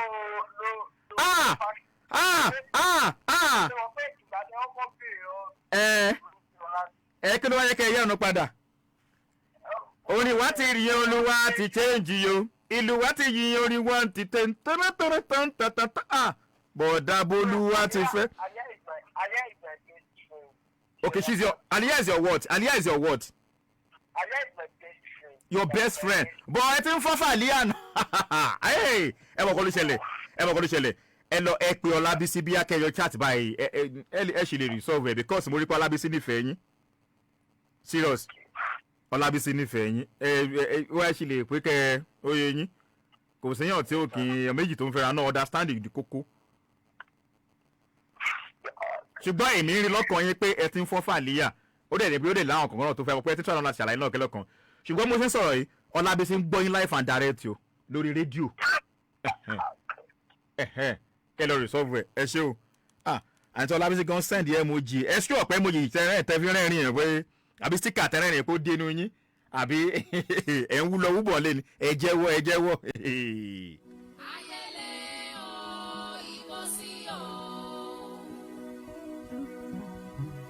Ayédorí kọ́dọ̀ kò yé ni mọ́. Ibo là ń lọ ènìyàn ó sùn nìyẹn.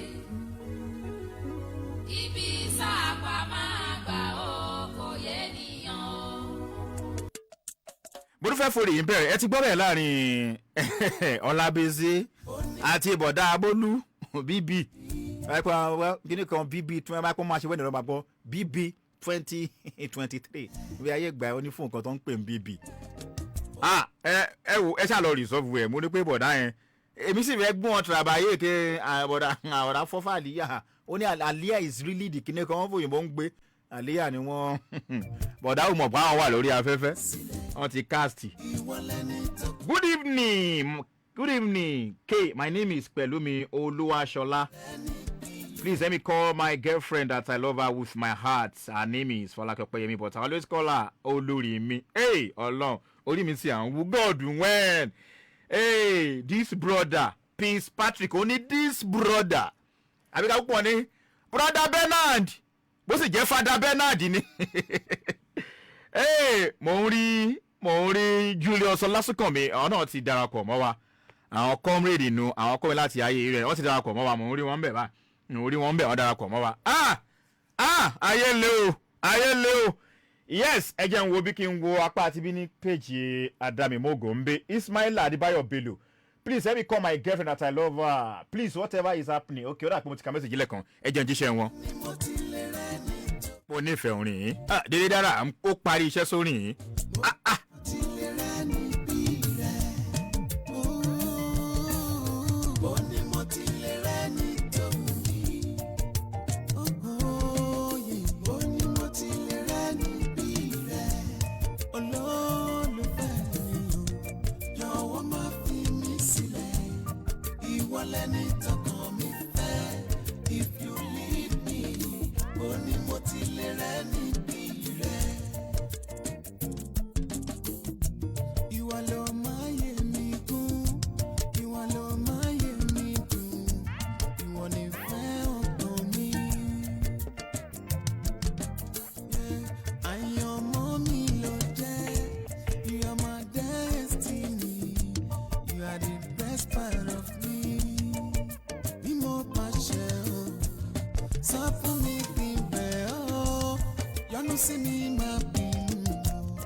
Mo ti gbìyànjú èrò pọ̀ ńlẹ̀ o bọ̀dá Ismail Adébáyọ̀ lórí Facebook àǹtíyàn ò gbé o èrò sì pọ̀ ńlẹ̀ ẹja pẹ̀lú mi dídí dára máa bọ́ kí máa bọ́ lọ. Yé àwọn orúkọ kan wà àti ẹ̀pẹ́ àti pẹ̀ mo rí Jasmine Fina àbí ṣé mi àbí kò tiẹ̀ yé àbí Jasmine ẹjọ́ kí ni pronunciation MHA mi Fina wọ́n fi òkè àwọn emoji tó lọ bẹ́ẹ̀. So Daddy K, you didn't see my own. Jasmine Fina, má bínú ẹjẹ́ lọ́wọ́ wọ́n ti submit. Wọ́n ní Daddy K. Jasmine Fina, ṣé ẹni padà tún kíní ìsẹ́ndì báyìí? Anyway, gbogbo àwọn ọkùnrin náà Daddy. Mo ti rí. Wọ́n ní good sir, Mariam, please let me call my baby. Hey, my baby. Baby boo boo. Hey, my baby. Okay, baby boo boo. My baby. My baby. Baby. Kí ló ń ṣe bí gan-an? Láì ṣe pé ó ní nǹkan tó. Good evening, sir, Mariam. Please let me call my baby Adiola. I want to know how much you love me. Ife yikpa Ife orúkọ ti pọ̀ love doctor ọtún prank master Daddy K. Yay. Okay, kò sí wàhálà daddy náà ni mí. Ó ní mo ti lè rẹ́ ní tòun dúró máa lọ dúró mo ti lè rẹ́ ní.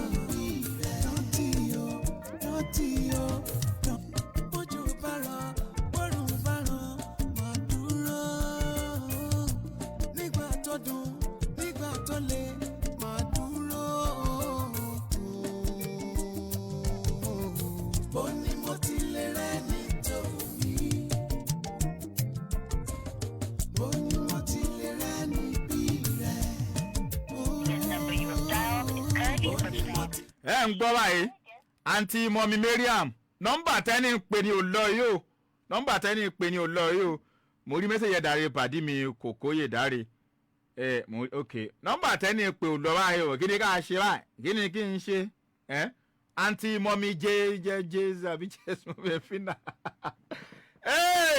brother Bernard àbí Father Bernard dẹ́ni ẹ̀yà tún wo bí àwọn nọ́mbà wo ni ń bẹ́ ń bí ẹ yà wọ àwọn nọ́mbà tí ń bẹ́ ń bí yà wọ wọn.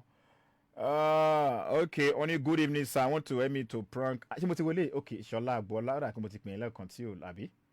Mo ti pè é lẹ́ẹ̀kan tí ò là. Good evening sir, I want to help me prank my GF. I want to know. Okay, ẹ jẹ́ ń pè yẹn, ẹ jẹ́ ń pè yẹn, ẹ jẹ́ ń pè yẹn, ẹ jẹ́ ń pè yẹn. Sọ fún mi kí n bẹ̀ ọ́, yọ́nú sí mi máa bínú. Ọ̀rẹ́ má jà kàn sí o láyé ń bí. Má ṣe gbọ́ tẹ́lẹ̀ gan-an, má jẹ́ kan dàrí wá rú o. Ìfẹ́ àìlẹ́tàn nífẹ̀ẹ́ wa. Ó ní mo ti lè rẹ́ ní tòun ní. Àṣẹ ní ṣù sọ́nà. Ó ní mo ti lè rẹ́ ní bí rẹ̀. I can't do without you. Ó ní mo ti lè rẹ́ ní tòun ní. My love for you be sorry. Ó ní mo ti lè rẹ́ ní bí rẹ̀. And I will love you forever. Yeah. Jọ̀wọ́ má fi mí sílẹ̀. Ìwọ lẹni tọ́kàn mi fẹ́. If you leave me, ó ní mo ti lè rẹ́ ní bí rẹ̀. Rántí o bí a ṣe bẹ̀rẹ̀. Rántí o má ṣe gbàgbé.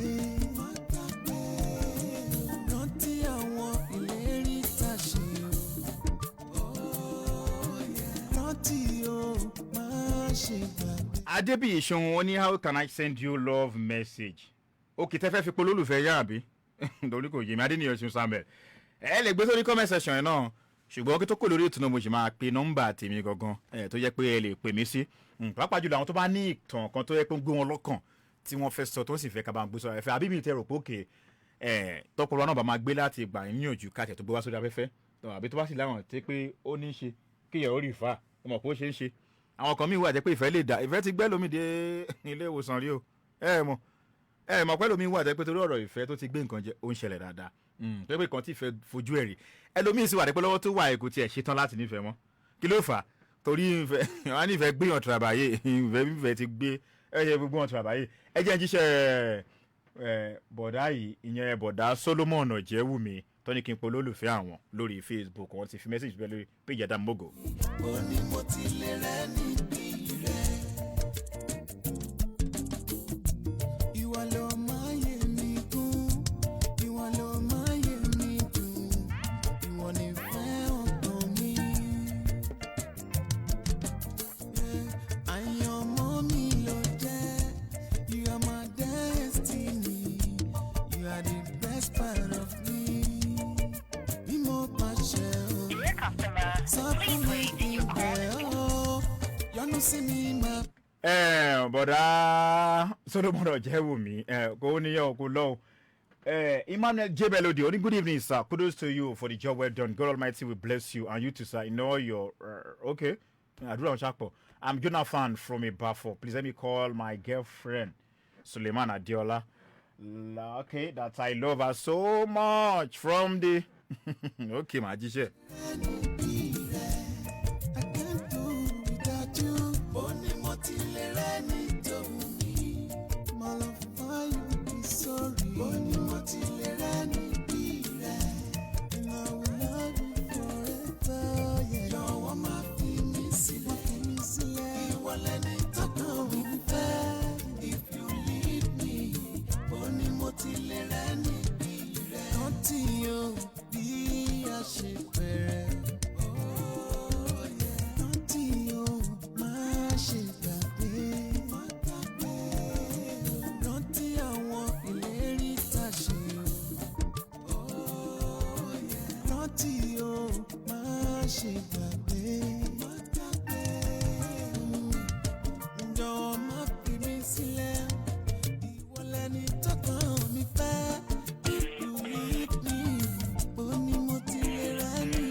This is second chance o bọ̀dá Jonathan ìyẹn Emmanuel J. Melody gbé o ẹ má bínú ká túbọ̀ sápá àti bòmí. If you leave me, only motilere ni pire. Dile dara, na na na na. Sound Lab Production. Without you, only moti wale ni toko mi fe. If you leave me, only motilere ni pire. Noti yo, bi a ṣe pere. Hello sir, my name is Damilare. Let me call my girlfriend. Her number, her name is, okay, allow me from Ondo State. Okay. Rántí o, má ṣe gbàgbé. Jọ̀wọ́ má fi mí sílẹ̀, ìwọ lẹni tọ́kàn mi fẹ́. If you leave me, ó ní mo ti lè rẹ́ níbi rẹ̀. Ó ní mo ti lè rí. Ó ní mo ti lè rẹ́ nítorí dúró, má lọ. Dúró, mo ti lè rẹ́ níbi rẹ̀. Rántí o, rántí o, rántí o, mo ti lè rẹ́ nítorí. I love you, my darling. I need you, I want you. Jọ̀wọ́ má fi mí sílẹ̀, ìwọ lẹni tọ́kàn mi fẹ́. If you leave me, ó ní mo ti lè rẹ́. Àǹtí Ọláwùmí ò píìkì kọ́ọ̀lù o. Bọ̀dá okay Damilare ò píìkì kọ́ọ̀lù o. Kíláàsì àfẹ́ ṣe sí báyìí. Kí la fẹ́ ṣe? Emmanuel J mo ti pè wọ́n lẹ́ẹ̀kan. Ẹ jẹ́ wọn lè. Hey, mẹ́sẹ̀jì kan ti lọ o. Ó ti lọ o. Ó ti lọ o. Ó ti lọ o. Hey. Okay, Junior. Good evening, sir. Olamide by name. Please let me call my GF. Okay. Okay. Ẹ jẹ́ kí n gbé Tosin kó náà bá a dá sí ọ̀rọ̀ ìfẹ́ tí ń bẹ ńlẹ̀. Owó ẹmọ Tosin Martins. Tọ́dọ̀ bí pam pam pam ó ní tèmi. Dẹ̀dẹ̀dẹ̀ ní olólùfẹ́. Pam pam pam.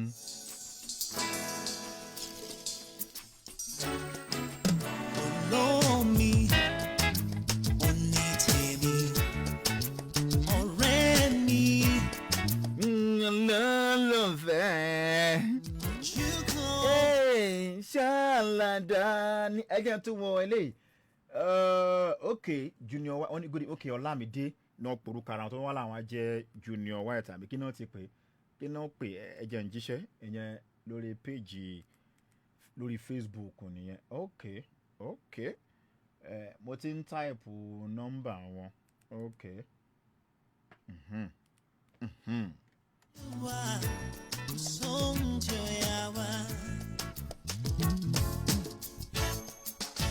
Mo rohun tó mo rẹ́ni kejì mi.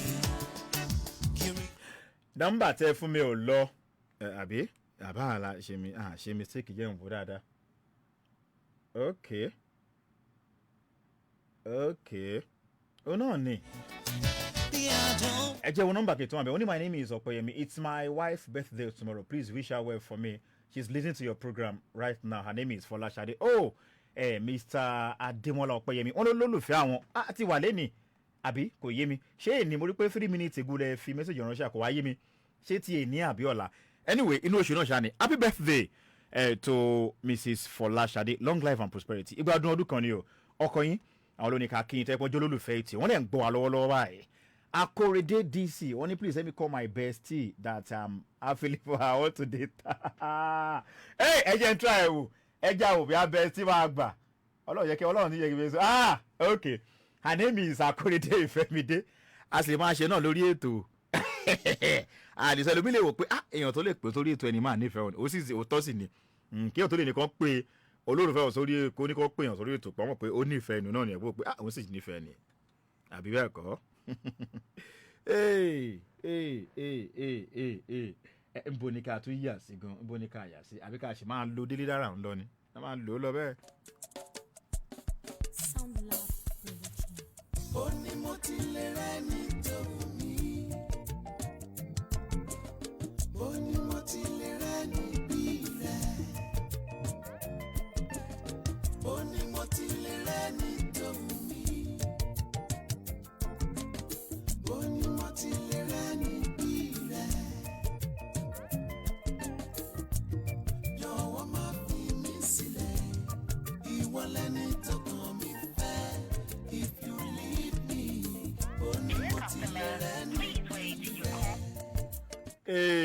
máa dùn mí o kí lórúkọ bọ̀dá ọ̀hún bọ̀dá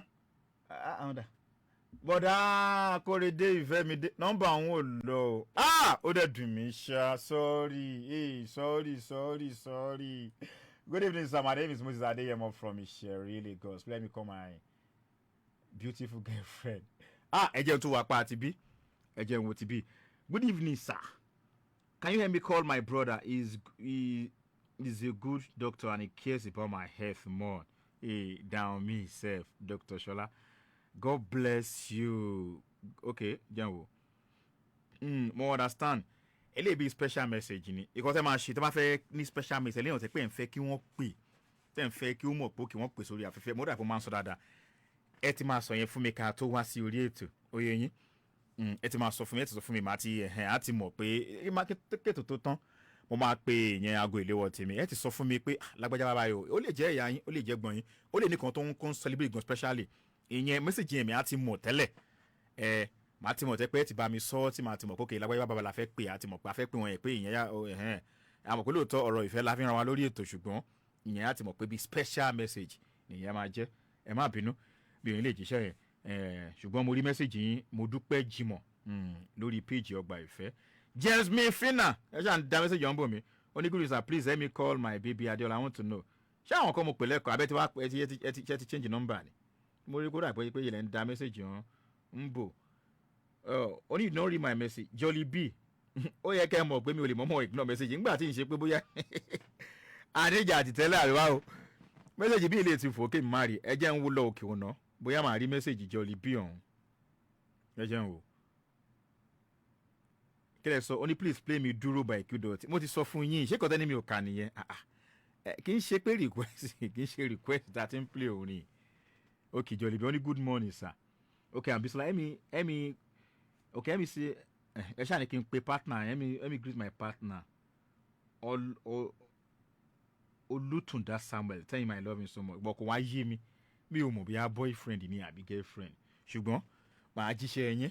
Sorry, boni mo ti lè rẹ́ níbí rẹ̀. And I will love you forever. Jọ̀wọ́ má fi mí sílẹ̀. Ìwọ lẹni tó kàn mí fẹ́. Ẹ má bàa pé ètò Ogba Ife lẹ̀ ń gbọ́ lọ́wọ́lọ́wọ́ lórí ìkànnì ADAMIMOGO 93.1 FM ohun ìmọ́lẹ̀ voice of the light pẹ̀lú olólùfẹ́ yín Olúkáyọ̀dé Àjàyí Church Hill ó ti ń fún mi ní love doctor àwọn kan ti ní mo jẹ́ prankster ó dà bá ok ṣùgbọ́n àpọ̀lọpọ̀ àwọn olólùfẹ́ mi wọ́n máa ń pè mí Church K làwọn olólùfẹ́ mi tẹ́ pé wọ́n máa ń pè mí dáadáa ẹ jẹ́ ń jíṣẹ́ àǹtí Jolly B tó ní àwọn jẹ́ Bísọ́lá ẹ jẹ́ ń jíṣẹ́ wọn.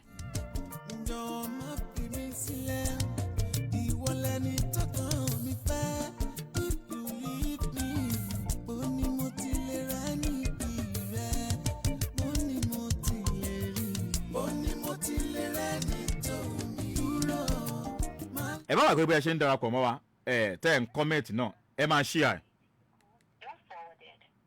Ṣé ń gbọ́ báyìí àǹtí Jolly B àbí kankan àǹtí ṣé ẹ rí pé nọ́mbà wọn ò lọ ẹ pé kò lọ báyìí kò lọ ok mo dúpẹ́ Jimoh lórí Facebook ẹ má wọrí màá pé nọ́mbà mi ẹ má ì tí ì kúrò ń bẹ̀ kí tó ṣe tán bẹ́ẹ̀ ṣe máa bá mi sọ̀rọ̀ later tẹ́ pé bóyá lórí chat bó sì jẹ́ pé lórí péjì ìtọ́ Ogba Ife LDM ok cause I don dey kò yé mi àdìsá ọ pẹ̀lú mi bóyá kẹ́ ẹ tún mẹ́sẹ̀gì yín sẹ́ǹdì mi ò rí mẹ́sẹ̀gì yín o mẹ́sẹ̀gì pọ̀ ń bí. Adébíyì Ṣeun Samuel ó ní how can I send my order bí àtijọ́ sọ́tẹ́lẹ̀ àbí bó ti ṣàlàyé. Julius Ọláolúwa Donald Gold ó ní ẹ kú òwúrọ̀ Ọlọ́run máa fún yín ẹ ṣeun o ẹ ṣeun o mẹ́sẹ̀gì pọ̀ ń bí. Tó wá láwọn tó rò pé bí àrí mẹ́sẹ̀gì yẹn bẹ́ẹ̀ lè padà rè kọ́pì ẹ̀ kẹ́ padà sẹ́ǹdì ẹ̀. Ẹ máa ṣí àkíní ẹ máa ṣí à ok wẹ́rẹ́ mo yẹ sọ ẹ má gbàgbé wo pé bẹ́ẹ̀ ṣe ń gbọ̀n yẹn náà ẹ máa ṣe bẹ́ẹ̀ kẹ́ ẹ máa ṣí à kẹ́ ẹ sì tún máa ṣe kíni kẹ́ ẹ máa kọ́mẹ́ẹ̀tì kẹ́ ẹ máa táàgì gbogbo àwọn olólùfẹ́ yín ètò Ogba Ife lẹ́ ń gbọ́ ìyẹn lórí ìkànnì ADAMIMOGO. Sound Lab Production. Ó ní mo ti lè rẹ́ ní tòun.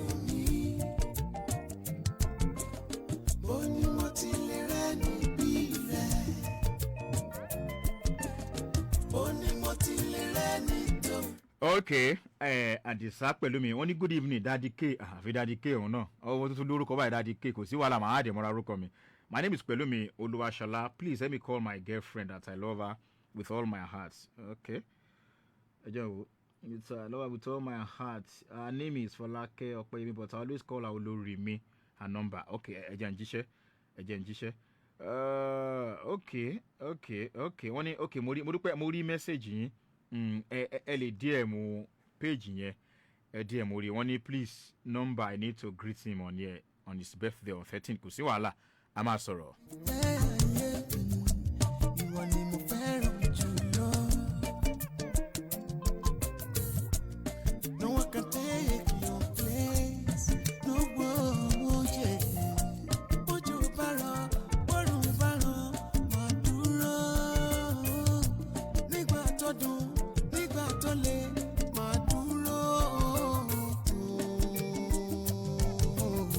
Bó ni mo ti lè rẹ́ ni.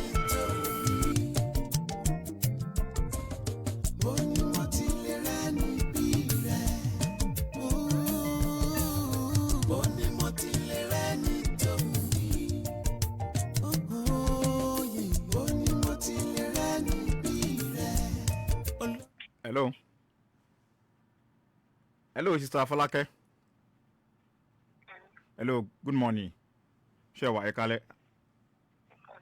Ẹ má bínú dà pójú òun láti jí yín. Ẹ kú iṣẹ́ àná. Ẹ jẹ́ ń ṣiṣẹ́ kan tí mo ní fún yín pápápá bí a kí tó fi yín lẹ̀kẹ́ tó lọ sùn.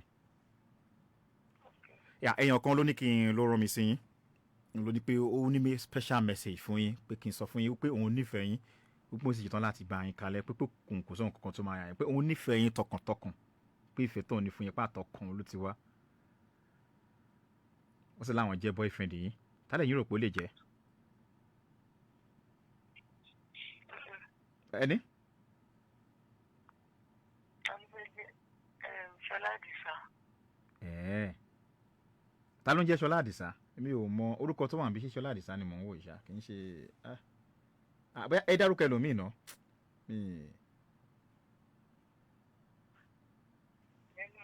Ẹni? Ṣọlá Àdìsá nìkan lẹ̀ ń date. Wọ́n sá lọ. Àwọn tó máa padà pè wọ́n. Wọ́n ṣe lè lọ.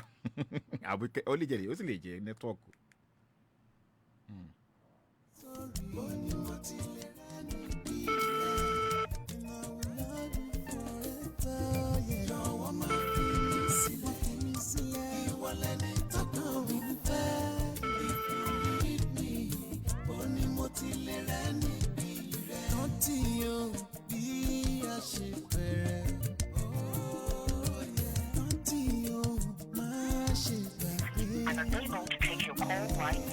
Wọ́n padà gbé mọ́ bọ̀dá wọ́n dárúkọ yín ẹ ti jẹ́ lọ náà kò tiẹ̀ sí àbí jẹ́ orúkọ yín ọ̀gán náà wọ́n yá àwọn kan dárúkọ ẹ̀hìn Àdìsá pẹ̀lú mi ẹ̀yin náà ló máa jẹ́ Àpòkè pẹ̀lú mi Olúwaṣọlá wọ́n ti dárúkọ yín ṣùgbọ́n èmi kò tẹ̀ fẹ́ mo fẹ́ wáìnì wọn díẹ̀ ni ṣùgbọ́n wọ́n ti sá lọ wọ́n lọ ẹ má bínú àní láǹfààní mọ́ láti pè mọ́ lórí ètò ẹ jẹ́ ká lọ sí ìyẹn abala tí ó kàn lórí ètò ìyẹn abala tá ti máa ń mú ìtàn àwọn tó jẹ́ pé ìkọ̀kan ṣẹlẹ̀ sí pé wọ́n sì nílò wípé kí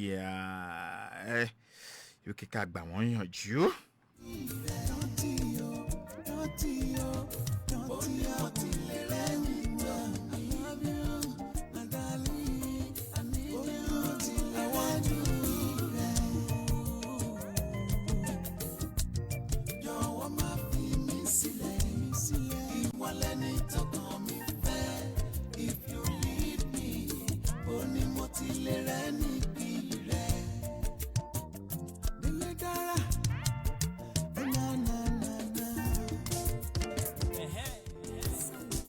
Ẹ jẹ́ ń wo àwọn mẹ́sẹ̀ kan náà tó wà ń bí. Ẹ má wàgbé náà pé àwọn ìtàn tá à ń sọ yìí náà ẹ lè láǹfààní náà láti fi opinion yín ìránṣẹ́ mo rí Ọlájùmọ̀kẹ́ Kílò Ọ̀túnba Ìyanu máa ṣẹlẹ̀ má bínú. Churchill only a message you on the first line you gave us. Mi ò sì àárí o. Anyway, bí nẹ́tíwọ́ọ̀kì orí bí ẹ má bínú. Mo ṣe ń wò kò sígbà tá a lè tẹ̀síwájú pẹ̀lú nọ́mbà tá à ń lò yẹn. Ẹ má bínú yẹn láti àríbá News Emmanuel Olúwaṣeun. Ẹ má bínú. Ìgbọ́ kí tó ṣe tó máa pe nọ́mbà tèmi Ọ̀túnba ó ní I'm enjoy your program from Randa Abeokuta Ogun State. Ẹ ṣeun Thanks so much for enjoying the program. God bless you, sir. Yes, ẹ jẹ́ àwọn eléyìí. Wọ́n ní sí olólùfẹ́ Ogba Ife. Ẹ tó wà lọ sí page Ogba Ife náà mo ti post kìíní síbẹ̀. Ẹ sí page wa ń bẹ̀ tí ẹ pẹ́ sí lè lọ tó fi advice fún. Wọ́n láwọn ní girlfriend. Wọ́n ní girlfriend àwọn ṣe tán láti yí pé kán fẹ́ òun sílé. Ló jẹ́ pé ọ̀pọ̀lọpọ̀ ìgbà ló jẹ́ pé ó yan olólùfẹ́ àwọn. Wọ́n wá sílé àwọn láì sọ fún àwọn pé ó kàn máa wá torí pé àwọn ti jọ wà pé wọ́n lè wá kó wá lò bí ọ̀sẹ̀ méjì ọ̀sẹ̀ mẹ́ta. Oníbùtẹ̀ ṣe máa ń ṣe lọ́pọ̀lọpọ̀ ìgbà ṣe ló máa ń ṣe bẹ́ẹ̀ ni pé a ti fẹ́ra wa sílé ni. Ó lè tó bí òun nínú jù ni pé bó ṣe máa ń wá sí ọ̀dọ̀ òun láì sọ fún un àti wípé bó tún ṣe di pé bó ṣe ń gbé ọkọ̀ òun sókè gbogbo ẹ̀ sọ fáwọn òbí òun wípé kàn jẹ́ kí àwọn pé kọ́ àwọn fẹ́ra wọn àbí káwọn ẹ̀ mọ̀ pé bó ṣe ń ṣe ó lè wá sọ́dọ̀ wọn kó wá lọ ọ̀sẹ̀ méjì ọ̀sẹ̀ mẹ́ta pé kò ní sọ fún òun pé òun bọ̀ òun rí pé ó ti ṣe tán pé ó dàpọ̀ rẹ̀ ìgbéyàwó yẹn ti ń bẹ ní ó ti ń bẹ ló ọkàn ẹ̀ pé káwọn ti fẹ́ra wọn sílé. Ó ní lóòótọ́ ó jẹ́ ọmọ gidi ó ló sì níṣẹ́ ọwọ́ tó yẹ pé iṣẹ́ tó ń ṣe tó yẹ pé Ọlọ́run sì gbà fún nídìí iṣẹ́ òun ó ní torí pé jíyàn tẹ́ pé tẹpá mọ́ṣẹ́. Ó ní kí òun tún má tàn wá nínú yàrá lédè tọkùnrin àti obìnrin máa ń ṣe gan pé ó tún jíyàn tẹ́ pé ó ń gbìyànjú ó ń try ó mèrè ń ṣe dáadáa. Olùṣùgbọ́n àwọn tó ń gbé òun lọ́kàn ni pé kì í pé ó nìkan tó ṣẹ̀wọ̀n kò sẹ́ṣẹ̀ tó ṣẹ̀wọ̀n ó jẹ́ ọmọ tó níwà o olùṣùgbọ́n òun ò kàn láìkì ọmọ pupa ni ó láti wípé ó tún ga jù òun lọ díẹ̀ ẹ máa gbọ́rọ̀. Ó ní kò sì láìkì àwọn nǹkan ọ̀sìn onílẹ̀yìn òun náà pé kì í sábà ń lọ sí chọ́ọ̀chì.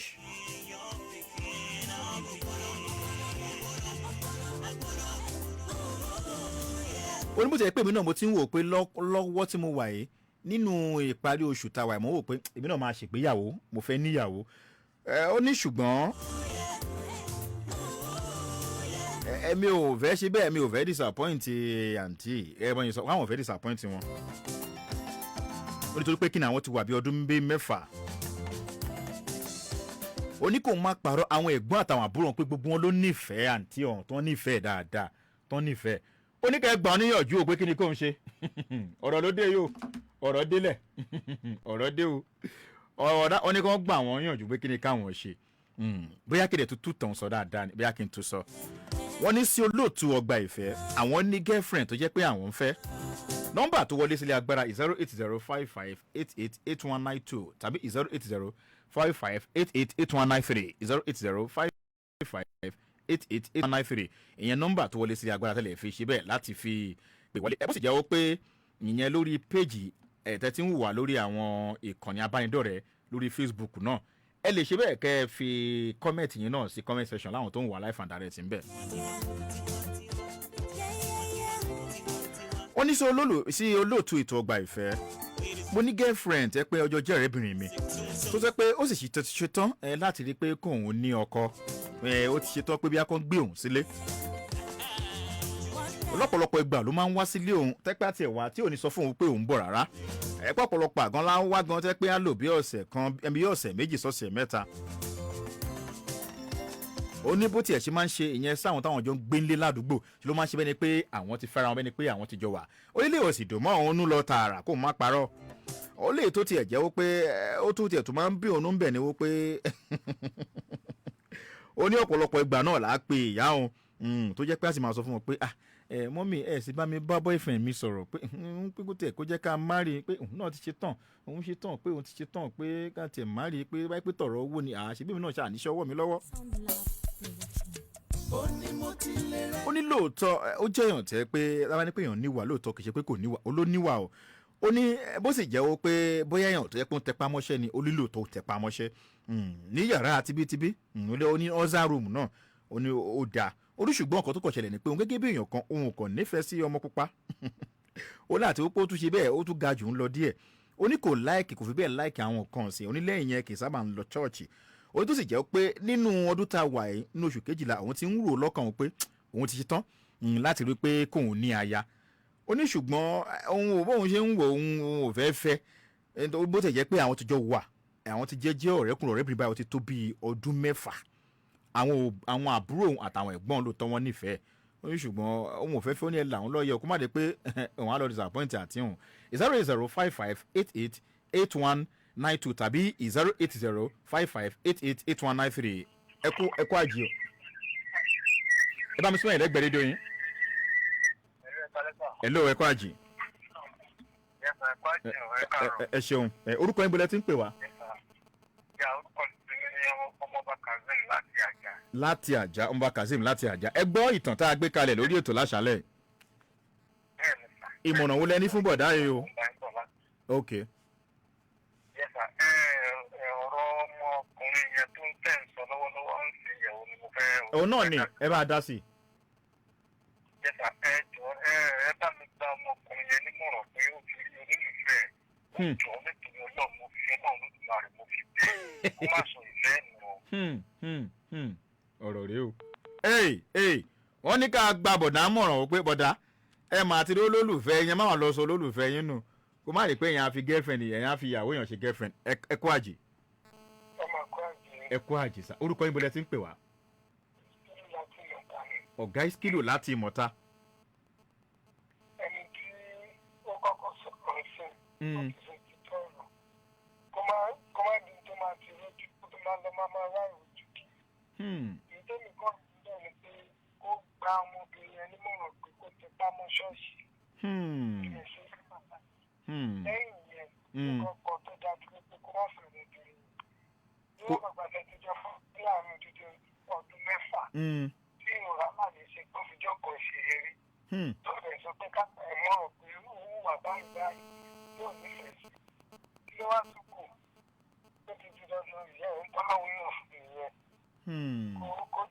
kó dì fẹ́ẹ̀mù kó má fi ìyàwó ẹ̀ ṣe bẹ́ẹ̀ fún girlfriend àbẹ̀tò yìí bọ̀. lọ́wọ́ kan kí ni kárákùnrin yẹn ṣe kó fẹ́ ní àbí kó. ìyàwó ẹ̀ ni ọlọ́run ti yàn fún kọ́fẹ́ ìgbà tẹ́lẹ̀ ti wà pẹ̀lú èmi dídí ọdún 6 gbáko.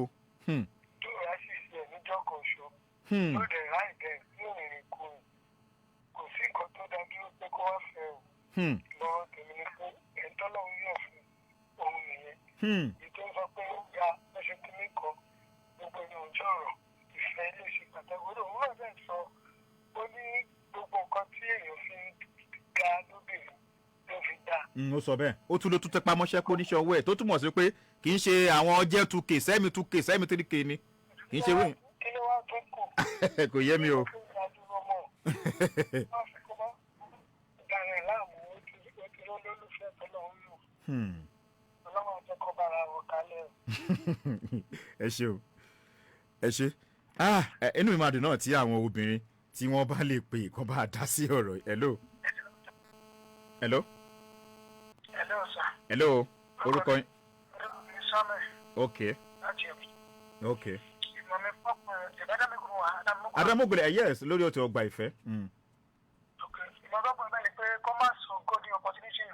yé. lórí opportunity couples once. ṣùgbọ́n tó ní kàn níbẹ̀ ni pé kó gbọ́dọ̀ àdúgbò ní church ẹ̀sìn wà important láyé. tó bá sọ pé ó ga ojú ṣé òun dá rẹ̀ fún ẹ̀. kan tí òun wà lára obìnrin tó rí yẹn èmi sunkún fún optima àti ní tí ìyá 10%.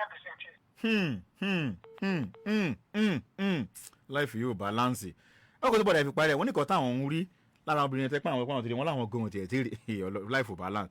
Peace Patrick wọ́n ní 6 years this guy is just confused bọ́yì sọ ni lórí Facebook lórí comment wọn bẹ̀ wọ́n ní good evening sir happy Sunday sir ẹ ṣeun adé adopted son Tọ́pẹ́ Alábí ó lè jó lórí làǹtí ẹ̀ lórí Facebook nìyẹn.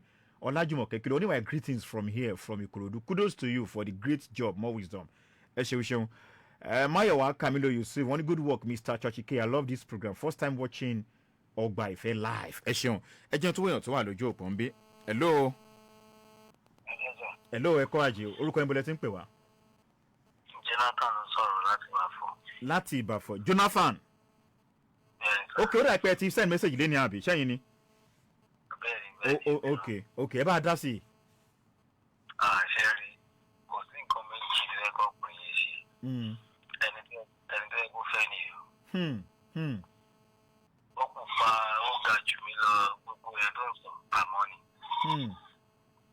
àmọ́ ni wọ́n ní ẹni tó lórí kò ní sí. life ò balance o life ò balance bọ̀dá mi ẹbí ní tàn yín. kò balance mi ò lè parọ́ fún mi. kò balance. bí wọ́n ṣe wà yìí irú èèyàn bẹ́ẹ̀ ni mò ń wà ọ̀gbìn náà.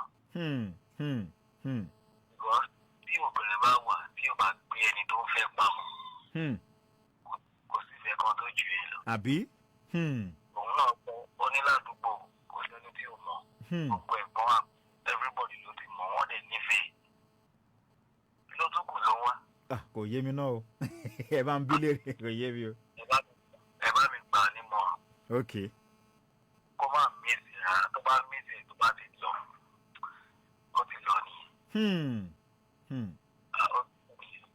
ẹ ṣeun wọ́n ní kí bọ̀dá ẹ̀ máa mísì ẹ̀ rárá a lè sọ àwọn náà tó ń gbọ́ alọ́wọ́ lóhùn báyìí tẹ́ pé irú kan bẹ́ẹ̀ ń dojúkọ tẹ́ ń wò ó pé àwọn kan tí ò ní ìtumọ̀ lẹ́ ń wò pé bóyá torí pọ̀pọ̀ àwọn ọ̀pọ̀lọpọ̀ àwọn tó ti ń pè báyìí ló sọ pé kí bọ̀dá ẹ̀ kọ́ ṣe bẹ́ẹ̀ ọ tẹ̀sán mọ́ kan tán rí ọ̀túnba ìyanu aṣẹlẹ̀ lẹ́yìn ọdún 6 kò fẹ́ ní o kó má fi àkókò lédi yẹn ṣòfò àwọn tó bá jẹ́ àbúrò rẹ̀ ńkọ́ wọ́n ní from Randa Abẹ́òkúta Ogun State good evening happy Sunday Margaret Ogundipe nìyẹn okay.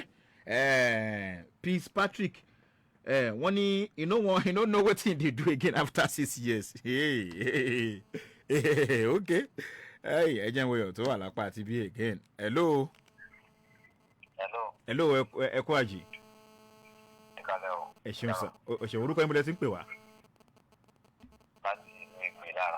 láti ìlú bọ́lẹ̀ pé okay ẹ bá gbé ẹ̀kọ́ tá à ń gbé yẹ̀wò ẹ bá fojú sùn kò wò. ẹ sọ fún arákùnrin yẹn pé kó lọ farabalẹ̀ ìyàwó ẹni tó fẹ́ sọ nìyẹn. yé. ṣèwọ́dà tó bá sọ pé òun ò fẹ́ mọ́ ó fẹ́ díje pé nìyẹn.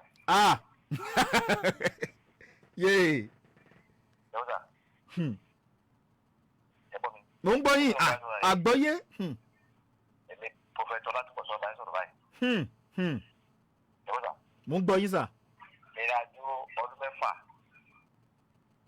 tó wá sọ pé kò ní lọ ṣọ́ọ̀ṣì nìkan wọ́n gbọ́ ló máa mú lọ sí ìrìnàjò rẹ̀ àti ṣọ́ọ̀ṣì náà. lọ́sà kó bá lọ fi ìyàwó ṣàlù. lọ́sà ẹ bá gbanimọ̀ dáadáa kó fọ ẹgbẹ́ torí pé ìrìnàjò ọkùnrin àti obìnrin ọwọ́ ló wà. nígbà tó kó wọn fẹ́ wọn láì kó wọn pa tó ṣe tẹ́wọ́ dèjà sí pẹ̀lú 6 years tí ó ṣe kó wọn fẹ́. ṣèwọ́sà. mo ń gbọ́ yín. kó má lọ sọ ìyàwó ẹ̀ nù. olùwàwà pẹ̀lú ẹ̀kọ́ Jésù. àmín ẹ ṣe ẹ ṣeun ọ̀rọ̀ rẹ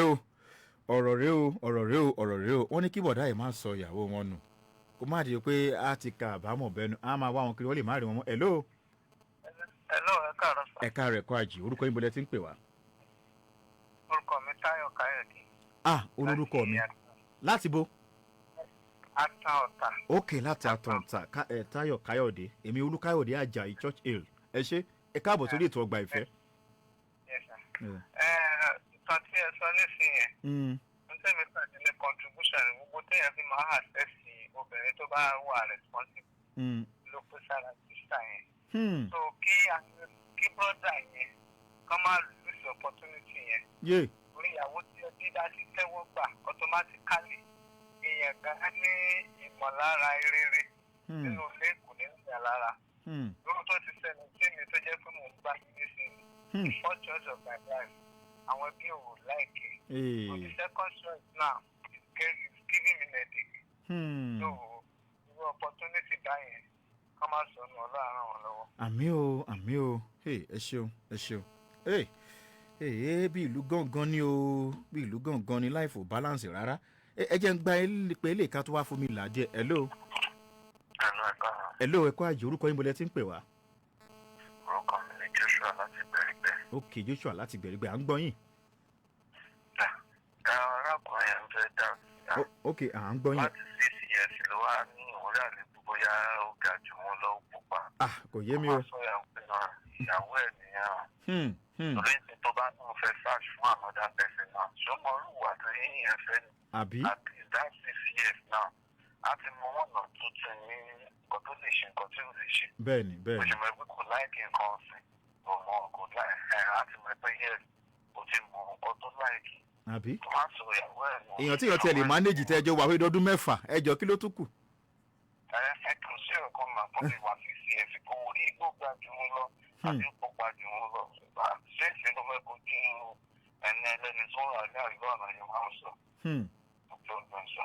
ẹ ṣeun ẹ jẹ́ ń fomi la kíní díẹ̀ kí n fomi là á Ọgbà Ìfẹ́ lẹ̀ ń gbọ́ lọ́wọ́lọ́wọ́ lórí ADAMIMOGO 3.1 FM pẹ̀lú olólùfẹ́ yín Love Doctor Olúkáyọ̀dé Àjàyí Church Hill Church K mo ní Ọ̀túnba Ìyanu Àṣẹlẹ̀ that guy should not try it if not okay o mo ní àbọ̀ ọ̀rọ̀ opportunity come but once from Rwanda Abẹ́òkúta Ogun State okay ẹ jẹ́ ń fi omi la kíní díẹ̀ ẹ jẹ́ ń lórí ilé mo ń padà bọ̀.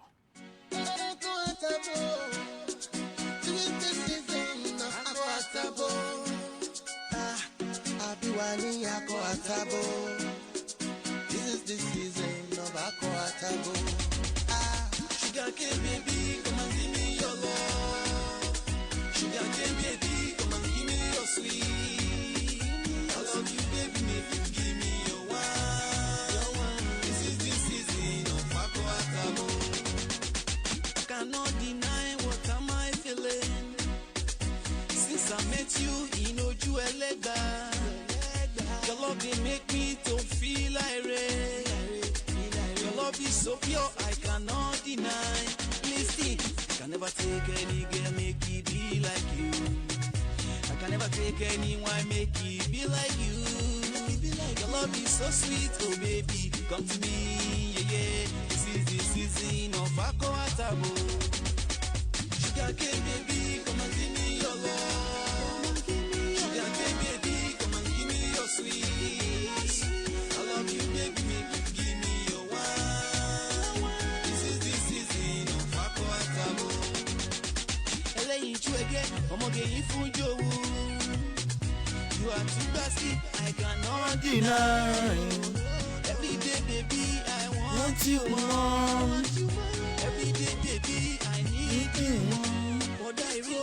Ẹ̀rọ bá mi mo ti lọ́lọ́lùfẹ́ o. Àyàwó mi mo ti lẹ́ni gbọ́dọ̀ mi fẹ́. Olómi bọ̀ wálé wá sùn sí mi láyà. This is the season of Ako Atabo. Okay. Hey, hello. Hello, ọmọ bàkàtà lóko. Oh, okay. Yẹ́pà ẹ jọ mo fẹ́ kẹ́ ẹ bá mi sọ fún bọ̀ ẹ bá sọ fún bọ̀ bọ́ yẹn ó ti fẹ́ ẹ̀. Ẹni? Ó máa sọ ìfẹ́ yẹn nù. Nǹkan tó kọjú sẹ́lẹ̀ kan yìí ló kọ sẹ́lẹ̀ mi. Bóyá obìnrin bóyá kò kí ń ṣe ẹ̀sìn àbí kò ní láì kó máa lọ ṣọ́ọ̀ṣì àbí nǹkan kan. Tó bá délé ẹ̀ tán òun ló máa ṣèyẹ sí nǹkan tó fẹ́ òun ló máa kọ́.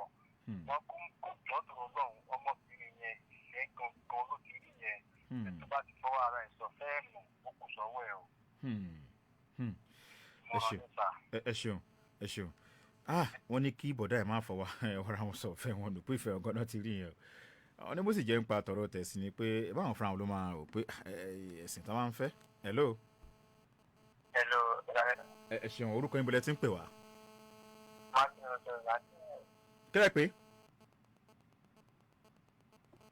Hello mò ń gbọ́ yín. Mo ní ẹ̀rí ọkùnrin tó sọ pé ìyàwó òun ní kọ́ rí pé some different perspectives ní nǹkan táwọn èèyàn sọ. ok ẹja gbọ́ ìyẹn èròǹgbà tí. Bẹ́ẹ̀ wò kàn ní bẹ́ẹ̀ perspective. ok. Ọkùnrin yẹn tó sọ pé ìyàwó òun gba kíní kan tábàwò òun lórí nǹkan tó rí lára ìyàwó ẹ̀ lórí pé kò láì. Àwọn aládùúgbò kò ló fẹ́ bá fẹ́ yá ló fẹ́ bá má rè òṣèlú. Bẹ́ẹ̀ni. Family kò ló fẹ́ bá má rè ló fẹ́ bá dúró sílé o. Sure.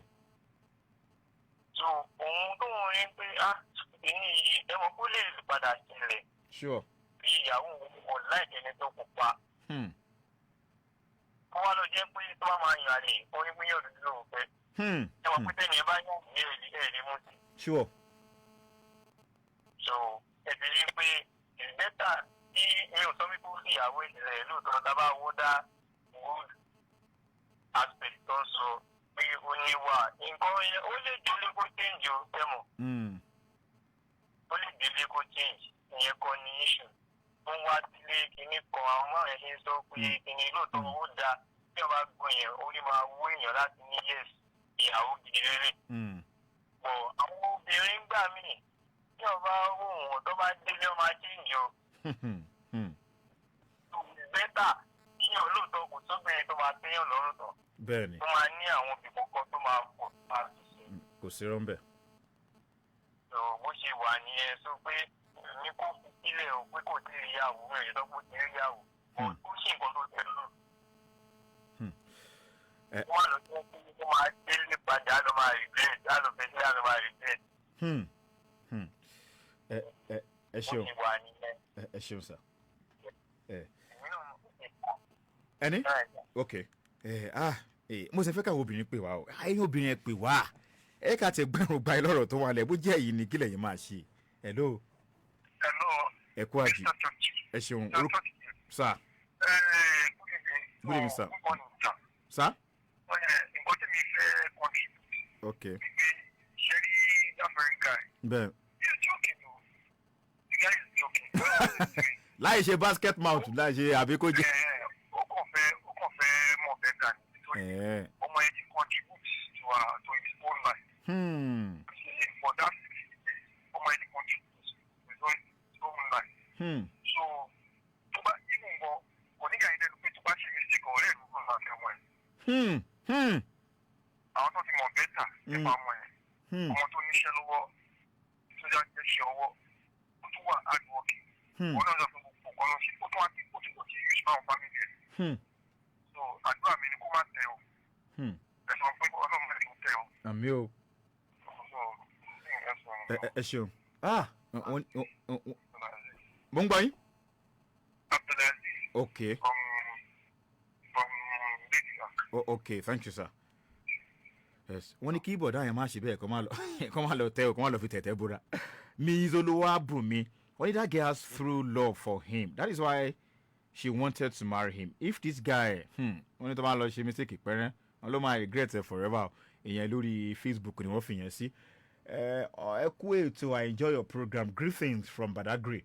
Ìyẹn Ìdòwú Olúwatósìn ni wọ́n fi yẹn ránṣẹ́ sórí ìyẹn Facebook. Àkókò sì ti ń lọ báyìí. Àkókò ti ń lọ. Ẹ jẹun tó lórí ilé láti ọ̀dọ̀ Nice.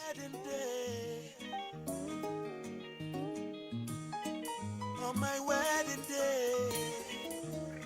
Hello. Hello. Hello, ẹ kálẹ́ orúkọ yín bọ́lẹ̀ tí ń pè wá ẹ kú àjì o.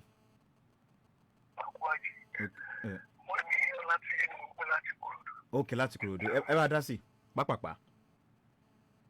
Mo fẹ́ dá sí ṣùgbọ́n èmi náà fẹ́ sọ tèmi náà lẹ́kọ̀ọ́ ní owó kékeré kọ́kọ́ rà gbé mi lọ ní. Ìyá. Because I'm inside a big problem with long term. Ṣé mi mọ̀ bí a tá bá lè farabalẹ̀ kó tó rí bí 5 minutes bí màá pe nọ́mbà mi ẹ lè bá mi sọ lẹ́yìn tó sì lè bí lílẹ̀ bá ti mọ́ dáadáa lé ní. Ṣé gbọ́? Ok sir.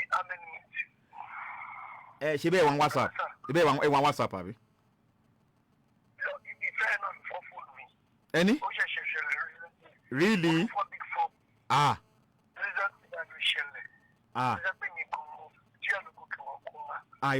Irọ́ ẹ má no ẹ má wà ń kọ́ máa wọ́n ní tí ọkọ bá fi yín lẹ̀ ọkọ náà lè máa fẹ́ tí ọba fi yín lẹ̀ ìyàwó lè máa fẹ́ lọ́wọ́ ayé ọkọ ṣẹlẹ̀ sí ọkọ bá ṣẹlẹ̀ sọ́lọ́ta yín ọdún mi ò mọ̀ kọ́ tó ṣẹlẹ̀ báyìí ẹ̀yin sọ nìkan tẹ́yìn sọ lèmi mi ò sí ń bẹ̀ mi ò sì mọ̀ bí àwòtọ́ lẹ̀ ń sọ ó wà láàrin yín Ọlọ́run ó wà láàrin yín ṣùgbọ́n ẹ má jẹ́ kẹ́ni ti ṣẹlẹ̀ sí yín ẹ jọ mo fọlọ́ ń bẹ̀ yín máa ṣe abẹ́ni bẹ̀rù síbẹ̀ bí akẹ́sáré pé nọ́mbà mi kẹ́kọ̀ọ́ nọ́mbà sílẹ̀ bí akẹ́ ẹ lè pè mí nìkan bíi 10 bí tí ìṣẹ́jú mẹ́wàá bá ti kọjá aago kan.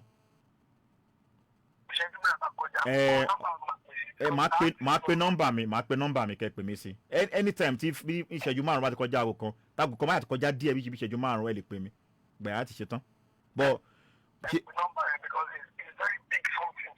Okay. Tẹ́ bá ní bẹ̀rù yẹ ẹ̀kọ́ nọ́mbà ẹ̀kọ́ bẹ́ẹ̀ iṣẹ́ ti ní bẹ̀rù ẹ̀ ti mú bẹ̀rù àbí bẹ̀rẹ̀ kọ́ síbi rẹ̀.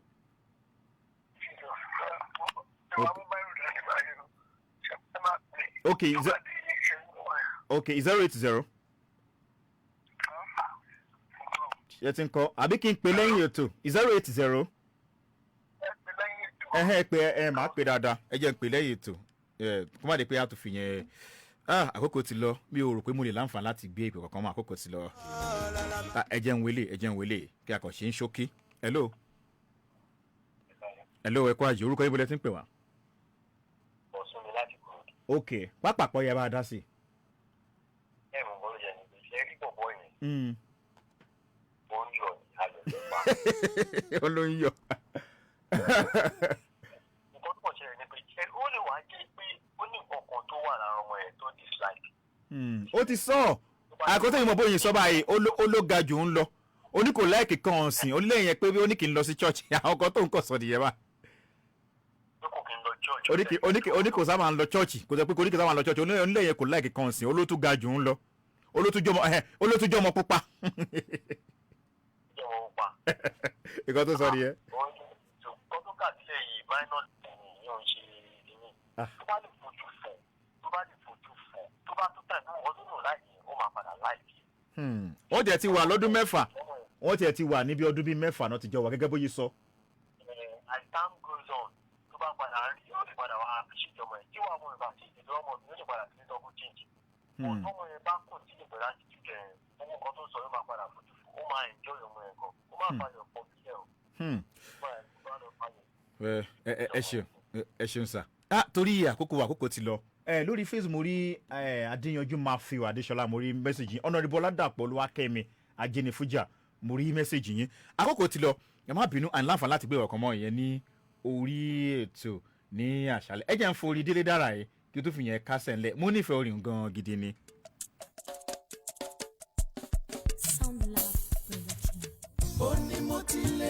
orúkọ ló gbọ́ àwọn tẹ́ pé wọ́n ti pè mí àtàwọn náà tẹ́ pé wọ́n ń gbọ́ wa àwọn tó ti mẹ́sẹ̀gì tó ti bá a share lórí Facebook yẹn lórí péjì méjèèjì mo dúpẹ́ lọ́wọ́ gbọ́ yín o gbogbo náà tó jẹ́ pé jólólùfẹ́ ètò tí wọ́n fètò ìbáwọn ṣeré mo dúpẹ́ lọ́wọ́ yín àwọn tó ń wà ní Nàìjíríà lókè òkun ni tẹ́ pé wọ́n ń wò wá bí i lórí Radio Garden àti gbogbo àwọn online platform táwa a dúpẹ́ lọ́wọ́ yín